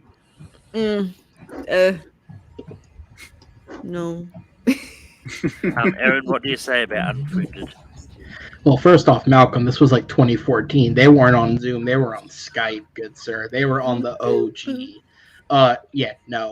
I do think that it was an interesting idea, because I think this is one of the first that ever did this concept of like filming something basically entirely through video calls and computers and stuff like that. So I respect it for the originality, but it was okay at the time, and that concept has been done much better since by other films that aren't necessarily horror, which is why they're not getting brought up. But either way, sorry. Jonathan, what would you have said about Unfriended? I would have said no. It's a good movie. It's a fine movie, but I think there's a better movie called Searching with John Cho. But that's more of a thriller than it is a horror movie. So, but yeah, Unfriended it's fine. But no. Oh yeah, no, I know Searching is a better movie, but it's also not a horror movie, so No, it's not. But Chris, what is the movie you've been wanting to get nominated? So, we referenced this director. We referenced Lighthouse. I go with the film that, number one, is his director debut, but also introduced us to one direct, actress version today, in form of Anya Taylor-Joy. I am going with The Witch. One of the most of animal, the history of film with Black Phillip. I mean, that is horrifying, but it doesn't do any jump there. The build is shown in a creepiness It had one of the most disturbing moments where a woman in a red robe breaking his child into her house. And then the whole fire realization of what actually happened, horrifying. And that was one of the most scariest things ever in form of animal in any horror film. Like, and Hereditary. They introduced us to her how great the actress woman is. Like, she's great, she's sympathetic. And her, at the end, with that voice, and you got to hear the voice saying, what do you now perceive that she's supposed to say? Chilling. You just say that you're not great, but I love every moment of this film. This is one of the best independent A24 horror movie that came out from this decade. I had to bring this up. Get the title right, Chris. It's The Witch, not The Witch. It's Haley, the itch. The Yeah, Vitch. The Vitch. But Haley, what do you say about The Whoa. Witch? So I love Robert Eggers. I love Anya Taylor-Joy. I do love witches. I have not seen this movie. Again, this is like Train to Busan. I make plans to watch it, and then the plans don't happen. So I have to exempt myself from the witch. But I'd probably love it if I did watch it. Aaron, what do you say about The Witch? So I've only seen this movie one time, and admittedly, as I often joke about, I am a lot younger than a lot of the people I associate with on here. I saw this movie around the time it came out, so I would have been probably like 14 or 15 when I saw it, and I don't know what it was, if it was just like how I was feeling that day, but I did not enjoy it when I saw it. Again, I don't know if it was an age thing, if I didn't, or if it was just maybe how I was feeling that day. Something just didn't sit right with me, but I just did not enjoy myself when I was watching this movie, and I didn't take a lot away from it. I've only heard how great it is since, so it's one that eventually I should probably rewatch and see, but on the basis of I didn't enjoy it the one time I saw it, I can't say yes. Jonathan, what do you say about The Witch? I revisited a couple of times this year to see if it holds up since my first viewing, which I thought it was fine. I did like it more, but I'd say no. It's a very good movie. It's on my honorable mentions. It's like low on my honorable mentions, but yeah, it's a very effective A24 film. Directed by Robert Eggers, and I think Anya Taylor-Joy stood out in this film for sure. The ending is terrifying. It's an amalgamation of emotions, that ending. But yeah, I'm gonna say no to The Witch. It's very good though. We could almost do a whole list of A24 horror movies alone. I've not seen this. But it doesn't make the list. Haley, what's the next movie you're going to bring out? I'm actually curious what's your... So, right off the bat, I'm almost certain Jonathan is going to say no to this movie.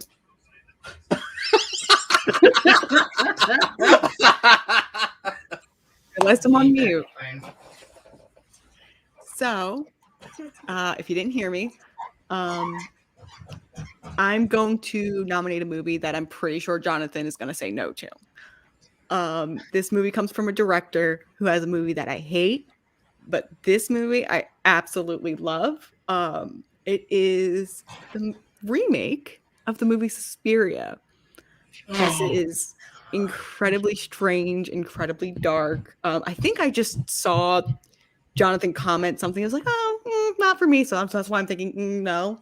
But hopefully maybe he's turned around since. But it made me forget that Dakota Johnson's been in awful movies. Tilda Swinton, amazing actress. The way she changes for this movie is like mind-blowing. Like you don't think it's her until you realize, oh, Tilda Swinton plays this role. And I've never had an ending to a movie just give me like just such. I can't even put my finger on like what I was feeling at the end, but I was laying in bed while watching this movie, and I am on my feet watching it at the end, just my jaw on the ground, not sure what's going on, but in love with it. It really took the original movie up several notches. And if you haven't seen it, I really recommend it. It's the movie Suspiria. Aaron, what do you say about Suspiria? Okay, I'm glad you said it again at the end because I thought that's what you're talking about. My audio cut for a sec, so I didn't actually hear what you said. I haven't seen it, unfortunately. The people that I know that do watch these types of films were very mixed on it themselves. And again, sometimes with movies like that, I go off of what I hear, and then later, if I'm like have nothing to do, I'll check them out. So I did not see it, unfortunately. Sorry. Jonathan, what do you say about Suspiria? Okay, so I'll say a little story because now I was really excited after watching the trailer. It looked fantastic. All right, and then I watched the movie. I saw actresses and dancers dancing ballet, and then there was some nice parallel editing. And then there was more dancing, a couple scary images, Tilda Swinton acting, and a couple performances there. Then it went black, saw the credits roll, and I felt nothing. And yeah, I still don't like this movie. This is the first movie tonight that I can say that I do not like. So it wasn't for me. I think there was just one good scene and numerous scenes that I just thought was, I don't know, just not worth my time. I think it was just over long. I respect Guadagnino's craft, but this movie did not work for me. And yeah, either you go with it or you do not. So I did not go with it. So I'm gonna go no. Yeah, this is one I watched for the first time because I was pretty sure this was going to come up. I enjoyed it. It was fine, but you know what? I'm going to say yes and leave it all on Chris. Chris, what do you say about Suspiria? What? Chris, you poor thing. Keep on going on you. I fucking love that. I'm not seen it after hearing it from such somebody from another community and have bad assistance. I have very low desire to see it. I have to say no because I have not seen it yet, and I haven't seen it yet. Some people tell me it was bad, and this is not the remake I would mention on my list. I have one remake that need more love. So that means it technically makes it, right? Because he said he hasn't seen it. I mean, it's one of those ones that I'm not going to do that because it's kind of got messy anyway, and I keep forgetting about it. It doesn't make the list. I mean, it's one of those ones like it's one of those rules I brought in that was like it really is not working, so I'm damn going to have to just not do it. Oh, okay. Yeah. I mean, it's why I didn't mention it. I chose not to mention it at the start. I'm happy nobody came me this. Anyway, moves. But it moves over to Aaron. Aaron, what is that next movie you're going to bring up? Ready. Okay, I'll do the same thing. I didn't think it would get back around to me. I'll throw it up in the air. I have like one that is like a blockbuster type horror film, or at least it's viewed that way now. Or I have one that's smaller. What do you guys want to hear? Smaller. Go with your heart. Go with your heart. My heart doesn't care because almost everything's getting shot down at this. Almost everything's getting shot down at this point. So I'm just trying to appeal to your sensibilities. Well, you know what? Go for the smaller one because we have a lot of big horror films on the list. I mean, all right. I'm gonna go with the. I believe it was 2014. I'm gonna go with the 2014 film It Follows. This is not only is this a great stalker thriller, but the idea. I mean, just the idea on paper is horrific. I mean, STDs are fucking terrifying, and the fact that this is one that personifies itself as a creature that follows you is way worse than getting gonorrhea. At least that can be dispelled. This is awful. It's a horrible, horrible thought, and it's also a really well executed film. And for what it's worth, because the next movie he made wasn't a horror film, but I was not a fan of that Garfield movie. I thought that shit was pretentious. Oh, Under the as Silver fuck. Lake. Yeah. So I hope he goes back to making movies like this the next time he makes something, because this was a really good. I think it was his debut. Even it was a really good film. But Jonathan, what do you say about It Follows? That was my next nomination. Yeah, Hey. yeah, that was the one. It Follows. I rewatched this one too. This holds up. It's a really good movie. It's creepy. It's well acted. Yeah, it definitely is timely regarding like the messaging behind these kills. Yeah, it was like be careful what you do before you have sex. Basically, just think about it. Research before you enter this world in which it may ruin your life. Basically, it is scary. So yes, this is 100% yes. This is the one this is actually the only one left in my top 12. So It Follows. Yes. Yeah, I think I need to rewatch this because I've only seen this once, and I remember not liking this. So I'm just going to be quick about it and say no. But I think based on the reactions that it got when this came up, I think I know where this is going. Chris, what do you say about It Follows? Based on what left, and I just think a lot of my other stuff being shut down very much. I love so I had to say yes to It Follows. I love It Follows a lot. This film I also went in blind when it came out here. It was creepy, shot that horrified me and made me jump about a big noise, especially some of the things that followed them. Yeah, great movie. Definitely one of the better independent horror movie. Yeah, like happy ending. There's none of it like good notes here. But Haley, what would you say about It Follows? It's going to make the list regardless. There's a lot that I loved about this movie. Particularly, I loved the score. Yes. It was very effective. Honestly, a lot of 2010's horror had really good scores to it. But there are some scenes that really take me out of the movie, like the one where that one boy just randomly gets thrown across the beach. I was cracking up at that, and that was not supposed to be funny. It did not fit. And then there's other like little tiny bits and pieces that just feel really out of place in the movie. Maybe it gives it kind of like a fever dream kind of effect, but it would be enough for me to say no. But it is a good movie, and I respect anyone that is going to defend this movie. But with that, just to recap the 12 movies that we're going to be ranking in this, we've got A Quiet Place, Hereditary, The Conjuring, Get Out, What We Do in the Shadows, Halloween 2018, Doctor Sleep, The Cabin in the Woods, We Do Not It, The Babadook, and It Follows. Wow. Do you That's a mind for 1 strong second? batch of movies. Do you mind for What's what that? it's worth, just to see the reaction? The other film that was in my head was Insidious. And today, I was going to get Donald. I was going to get Donald mentions anyway. Oh, But, right. There's a part of this. but Jonathan, what honorable mentions did you have? Damn, that's a strong batch. This is gonna be tough ranking them. So I had some honorable mentions. Sinister. That's a creepy movie. Yeah. The one that if it had been shot down, I think I was gonna bring up Black Swan. That's the one that I was gonna bring up. debating that. Yeah, Whether horror or I think that's a little more horror, in my opinion. Black Swan.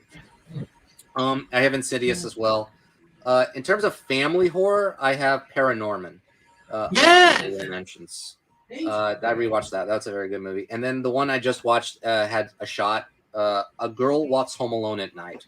I think that's a very effective vampire film in black and white. I think that's a film that everybody should see. A foreign film. So yeah, those are my honorable mentions. And Scream 4. Like for me, someone mentions that I was going to bring up. I had the Happy Death Day movies. I think they're a lot of fun.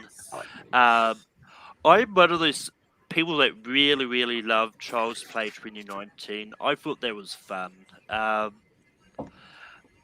a movie that I was really split about putting on this list is Split. And one of the other ones that I don't think will be mentioned before I mentions Escape Room. I thought it was great, and Goosebumps 2: Haunted Halloween for me is my favorite family horror movie. But Chris, what honorable mentions did you have? I had Split. One I think doesn't get along, but I think it's actually good in the original. Let Me In. I really like the remake of Let the Right One In. I think it just Matt B did a really good job of taking it really good in the movie. And the acting great. 10 Cloverfield Lane. Trying to think about very small film. I actually like. I know people that don't like it. It Come at Night. It's a little creepy, little small movie with really sad ending. And then one I was debating, I consider a monster movie, a horror movie, and a romantic fuck-up movie, The Shape of Water. Which I think does have a horror element to it, especially with the monster. So, but yeah, that's like the decade. Like, I think the more I think about it, I would defend this movie and see a good sound footage movie until the last 10 minutes. I like the last exorcism a lot, up until the ending. I think the acting, especially for Creep, is really good. Great female performance that is creepy as hell with what she does with her body. Haley, what honorable mentions did you have? Sorry, I keep getting nerfed off camera. Nerf gun.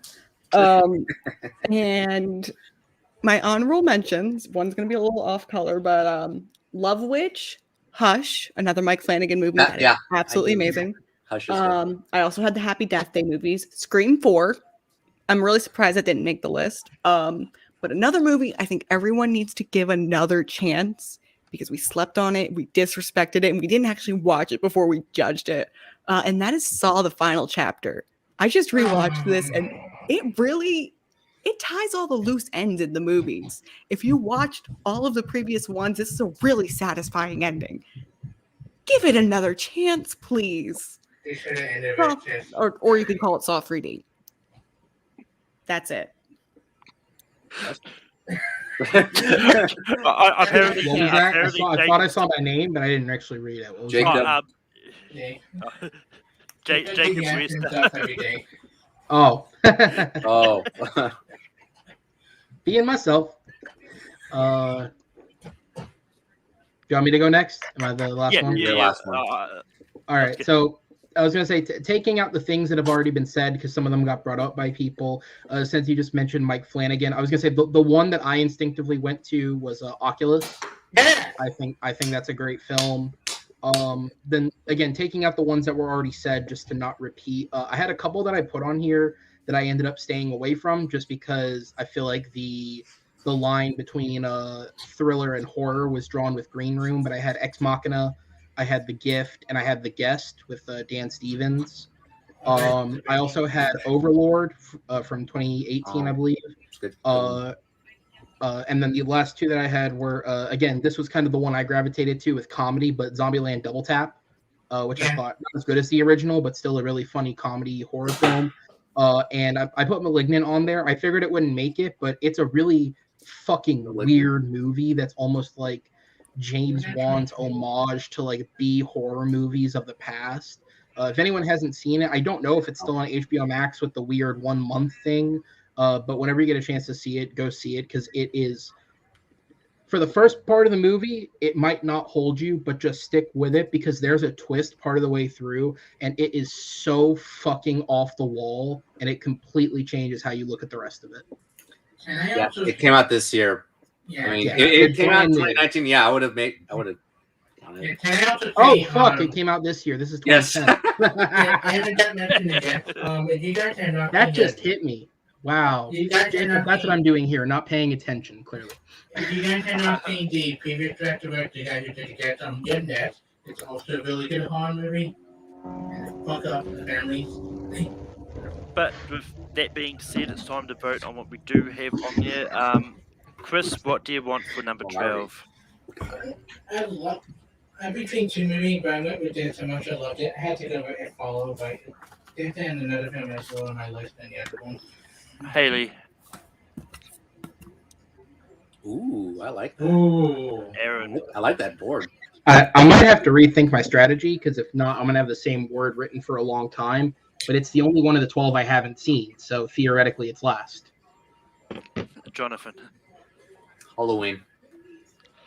But I also had It Follows. It Follows is going to be number 12. Yeah, I don't think I like that. Okay. I take it hate for this. Over there.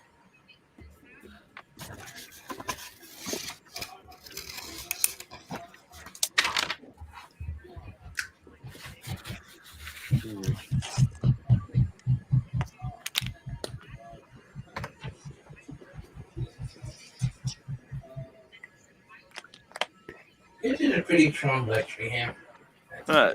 This is the first time that I've liked every single one of these. Yeah. Yeah. This is the first time. It's going to be interesting to see what the poll thinks tomorrow. But Haley, what do you have for 11? Unless my strategy changes, this is staying until it gets off. Aaron. It's been 30 seconds and I still haven't seen it, so. Jonathan. Just research Tony Collette, and then you got it. I have Halloween. I put Hereditary. You're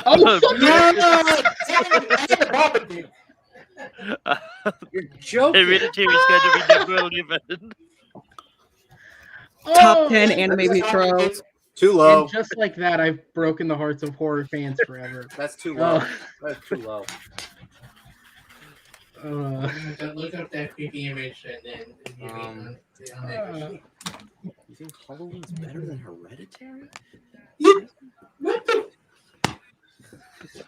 Yeah, I'm not changing my voice.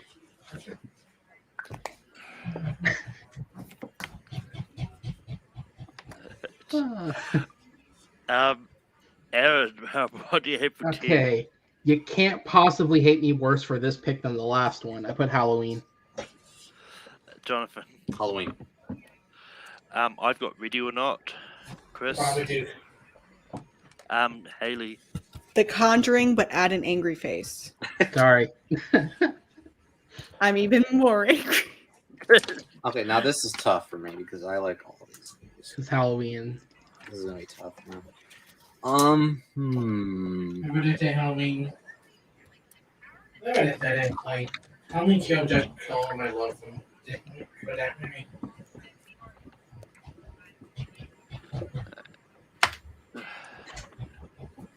Alright, Jonathan, what do you have for 9? Look, I think all of these 9, they are vying for number 1 for me, but I gotta put Ready or Not.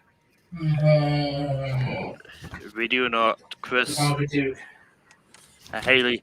The Conjuring, but even angrier. Aaron. I put What We Do in the Shadows. Ooh.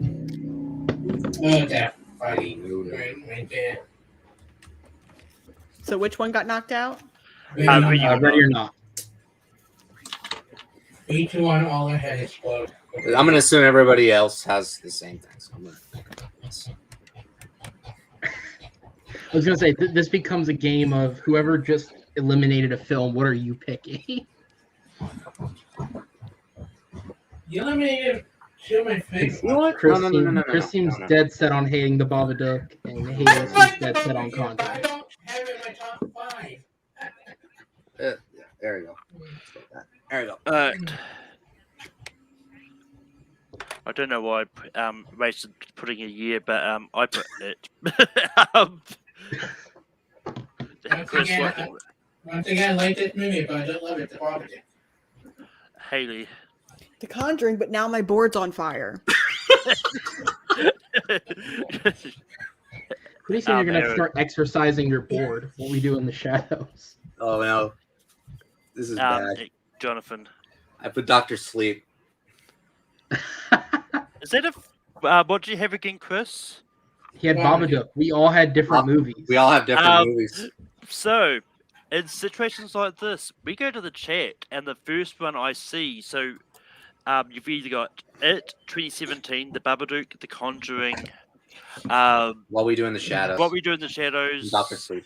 and Doctor Sleep.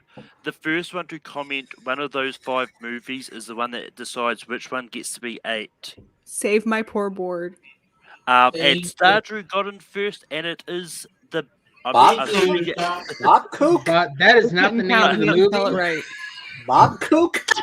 But but yeah, Okay, now we do it. Stardrew was the one that got in first. It was Babadook.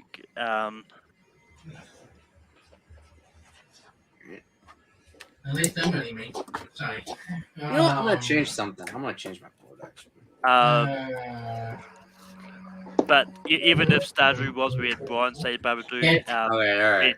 We had Jacob say The Conjuring, and we had Brown say The Conjuring. Conjuring. What is wrong with you? This is a battle. Like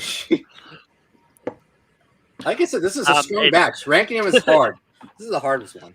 And actually, Jacob, on my end, it does show Brian above your comment. I don't know what it looks like on YouTube, but on this end, it is Stardrew, then Brian, then you. But anyway, I've lost track of where we were. Chris, I think we were starting on you. Yeah, it's Chris. Should I change it now to how much I love this? I have to go with it. Haley. The Conjuring, but now he's dead. Aaron. Since I love creating anarchy on this show and I need to win back some brownie points, I wrote Conjuring. Jonathan. Oh boy. It. It. Yeah. Oh, there it goes. Okay, what do we have left? Because no, the reason why I put it because I did not want to decide. I was gonna still put with Doctor Sleep. Oh, you went with what already had 2. I see what you're doing. All right. Yeah. We did the same exact thing. Okay, I'm going to bring back brownie point here. Okay, this cannot go in the top 5. I just don't understand. I swear to God, you put down my ticket. You damn good. Chris is at a disco right now. At a fiery disco. You see, he's right on my he really board. brought the fire into his room. See, that's how mad she is. Can I just say, I've never seen somebody's light flicker and it completely changes color. Now I that have is my own horror movie now, apparently, with the light. All right. But anyway, Haley, what do you have for 6? The Conjuring, but now my dude came back as a vampire and he's gonna kill you all. Aaron. Conjuring. Jonathan. Doctor Sleep. I put What We Do in the Shadows. Ooh. Chris. The Conjuring. The Conjuring Okay, is it's going over. to be at 6. Erase that fiery dead vampire. Watch the drawing stay. It's just the word of Jonathan, and welcome back Fighting Word on your type. Okay. Man. No, wait, so what we have left? All these. Yeah, we have a Family fireplace. Word, So what we've got left, we've got A Quiet Place, Get Out, What We Do in the Shadows, Doctor Sleep, and The Cabin in the Woods. Ooh boy. much I hate myself for that.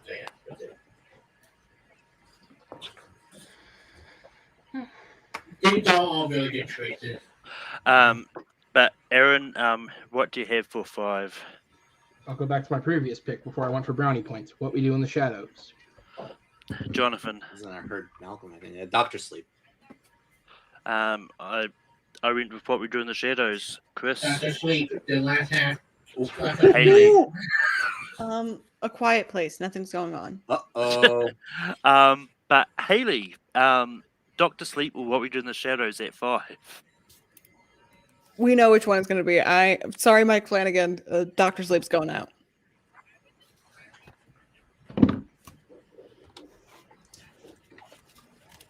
Let me just see the one That's right. the shadows. If What We Do had gone, I would have put Dr. Sleep next anyways.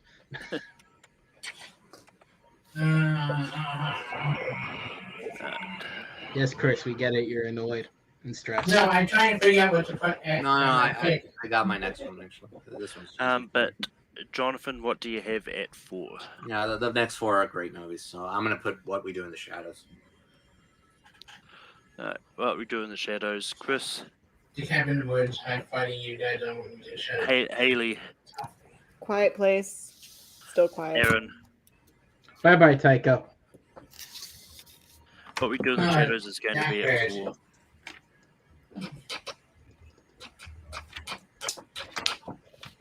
Actually, I think what we do is try to play the Cabin in the Woods and Get Out. I think that's the intention, right? I mean, Yeah.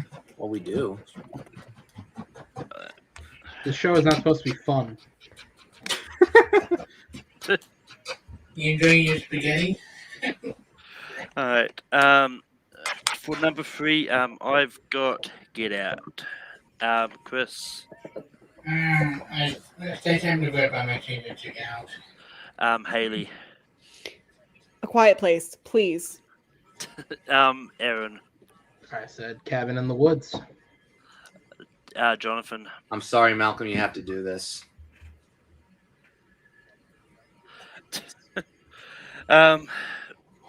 So Quiet Place or Cabin in the Woods. This is easy. I'm just, as I always do, I'm just not going to say it. You'll see it in a minute.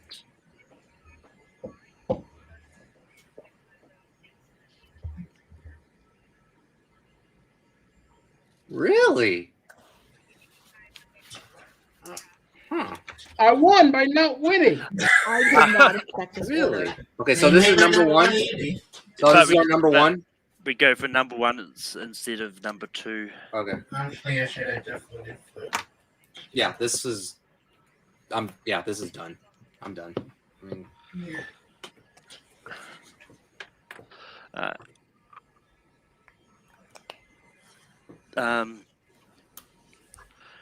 But Haley, what do you have for number 1?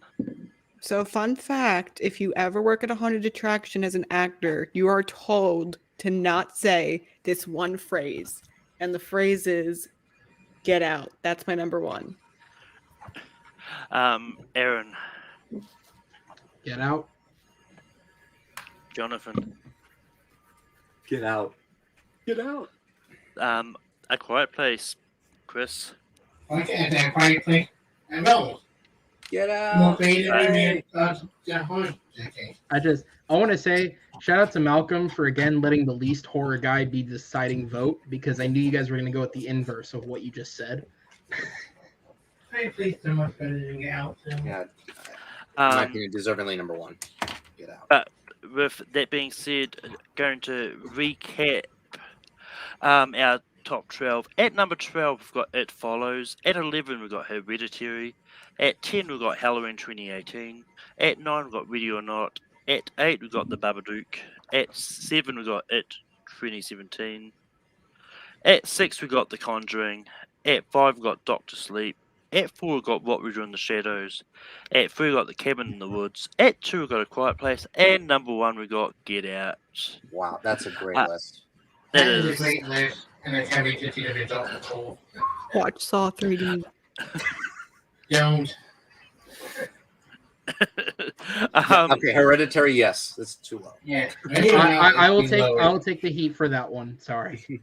But with that being said, next week is going to be our all-time horror list, where we take the top 12 movies from all the ones that we did in the series, plus the top 12 from the 70s, and there's a few wildcards I threw in because we did do at one point top 12 movies of the 80s and 90s as a combined list. So I will give a sneak peek as to what, just to remind people what actually made the list throughout this time. Oh, cool. This is cool. Ooh. And yes, StreamYard has got a new picture-in-picture features. Yep. But I'm grateful to we've be got- part of Letterboxd. yeah. But you've got Cabinet, Dr. Caligari, Nosferatu, Phantom of the Opera, A Christmas Carol, thanks to Haley. Really? Is someone touching It's not a bad pick. It's not a box pick. What the hell? Yeah. So we got Psycho, Little Shop of Well, Horrors actually, I in can see there. it.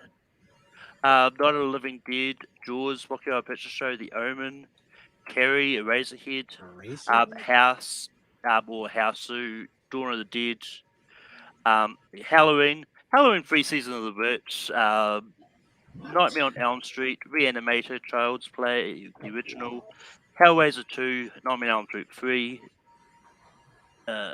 Cabin Fever, The Ring, Shaun of the Dead, Cloverfield, and Cabin in the Woods again, but some of those was from I haven't added this list on there yet, but yeah. So it's definitely going to be fun seeing out of what's there, plus what made the list today. Good luck to the panel. Welcome to panel. I really questioning how a Christmas Carol is considered a horror movie. But with that being said, Chris, we can find you online. Now we're tomorrow to find me anywhere. Got some stuff coming up. Trying right now to figure out why Christmas Carol is considered a horror movie, but everything else, you trying me anywhere. If we have a couple of fun things coming up, I can't talk about yet. Haley, where can people find you online? You can find me sending you chain letters about how if you don't send this to 10 people, you will die in 3 ways. So I'm more scared of a haunted TikTok, but Oh no! You should have got that becoming that hard. I mean, there was a reference to the new Trials of Horror episode that Simpsons did. They did a parody of The Ring where the premise was a haunted TikTok. Jesus Christ. But Aaron, where can people find you online? Yeah, I just want to say thank you for bringing me back. I always love doing this and having the opportunity to add absolute chaos to these lists because I feel like I definitely come through with that. For anyone interested, you guys can go to TMG Entertainment. We have Movie Battleground over there. That is the main thing I'm responsible for. It is movie debates on all sorts of topics, including quite often horror films, because it is a genre that so many people love. 2 of the panelists here, Malcolm and Chris, are competitors who both have matches coming up. So TMG Entertainment is the channel if that interests you. Question of fun. Jonathan, where can people find you online? You can follow me at social media platforms at Twitter and Instagram, John Caro 4. I also have a second account on Instagram, Cinecaro, CINE_CARO, and I also have a letterbox with that name. Also on Facebook, I can find me there. Yeah, thank you for having me. This is a fun time, a very tough time ranking them than it is listing them. Yeah, this was a fantastic decade for horror movies. So. Yeah, and you can find me on Letterboxd at Melkor. You can also find Take 3 Productions Letterboxd. It's Take 3 Production without an S at the end because I'm an idiot. But you can also find me over on the YouTube channel Take 3 Productions, where I host Rankum every Saturday. Next week is the all-time horror list, where we take the previous lists plus a few wild cards and get to make a top 12 of all time out of what's there. You can also find me tomorrow on late night hosting on late night doing a topic on Boy Meets World, starting a little bit later than normal at 10 p.m. Eastern. And you can also find me over on Full Metal Trivia, where I host trivia matches every week. But yeah, until next time, keep listening shit.